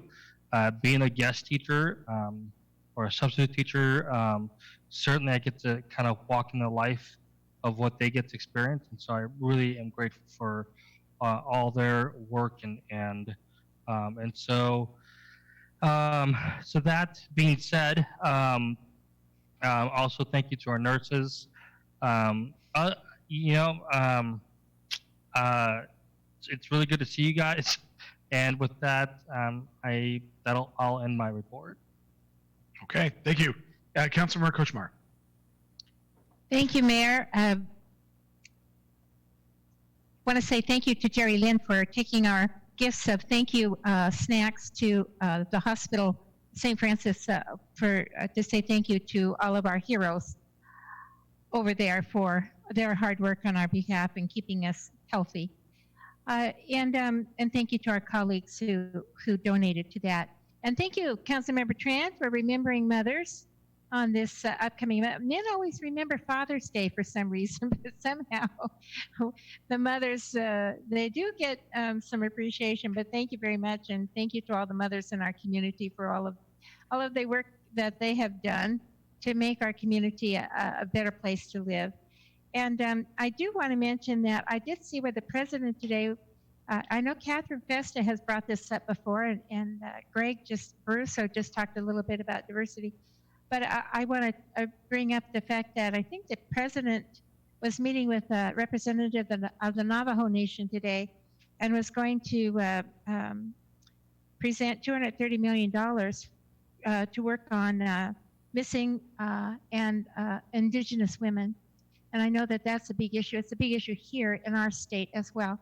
And so I'm glad to see that there's being some, too many of our women, whether they're diverse or whether they're children in our schools or whether they're involved in a domestic abuse situation and they've run away from home, young girls, and then they're sold into trafficking, and that's young men as well. But anyway, it's good to see that that's being recognized for missing indigenous women. Thank you, and have a wonderful Mother's Day, everyone. And I do hope that I did see, hey, Councilmember Kopang, I saw a cartoon. This was my favorite on Facebook, where a young kid is saying to his parents, I'm tired. I want to go to a restaurant. I'm tired of eating groceries. So anyway, so I'll be happy to see when our restaurants open and we get our small businesses back up and running. And I hope that's sooner than later. Thank you all. Very good. Thank you. Council President Honda.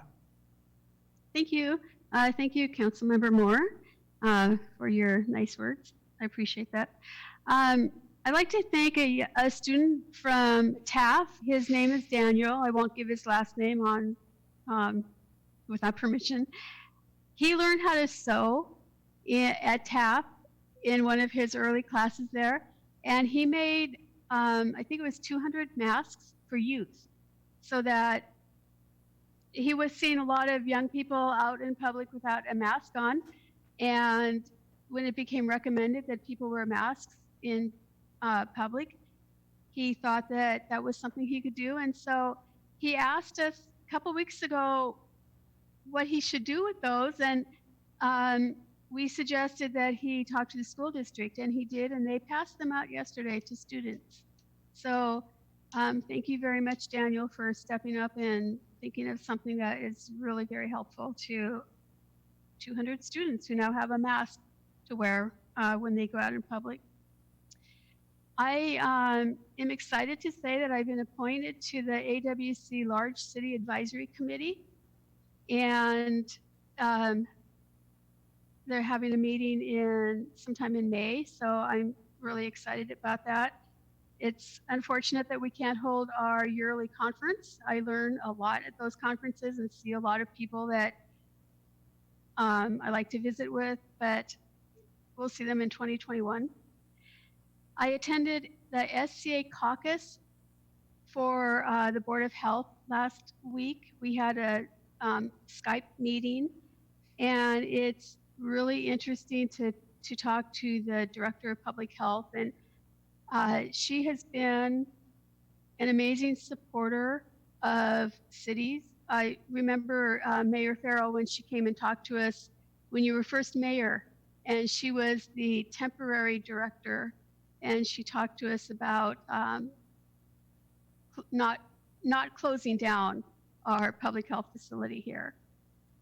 And but she's a big supporter of Federal Way in Auburn and the South and King County. So an amazing woman, Director Patty Hayes.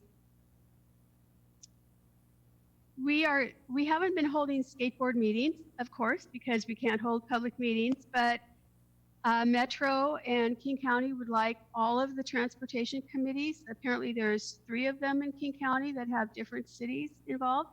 And we will be having a large meeting on Zoom in a couple of weeks. And that'll be interesting for me because we'll be hearing about projects up north that we don't normally hear about because we talk about South King County and North Pierce County. So that'll be interesting. I would also like to say that today is Boys' Day. It's a Japanese holiday where we celebrate boys, having boys, and we have 5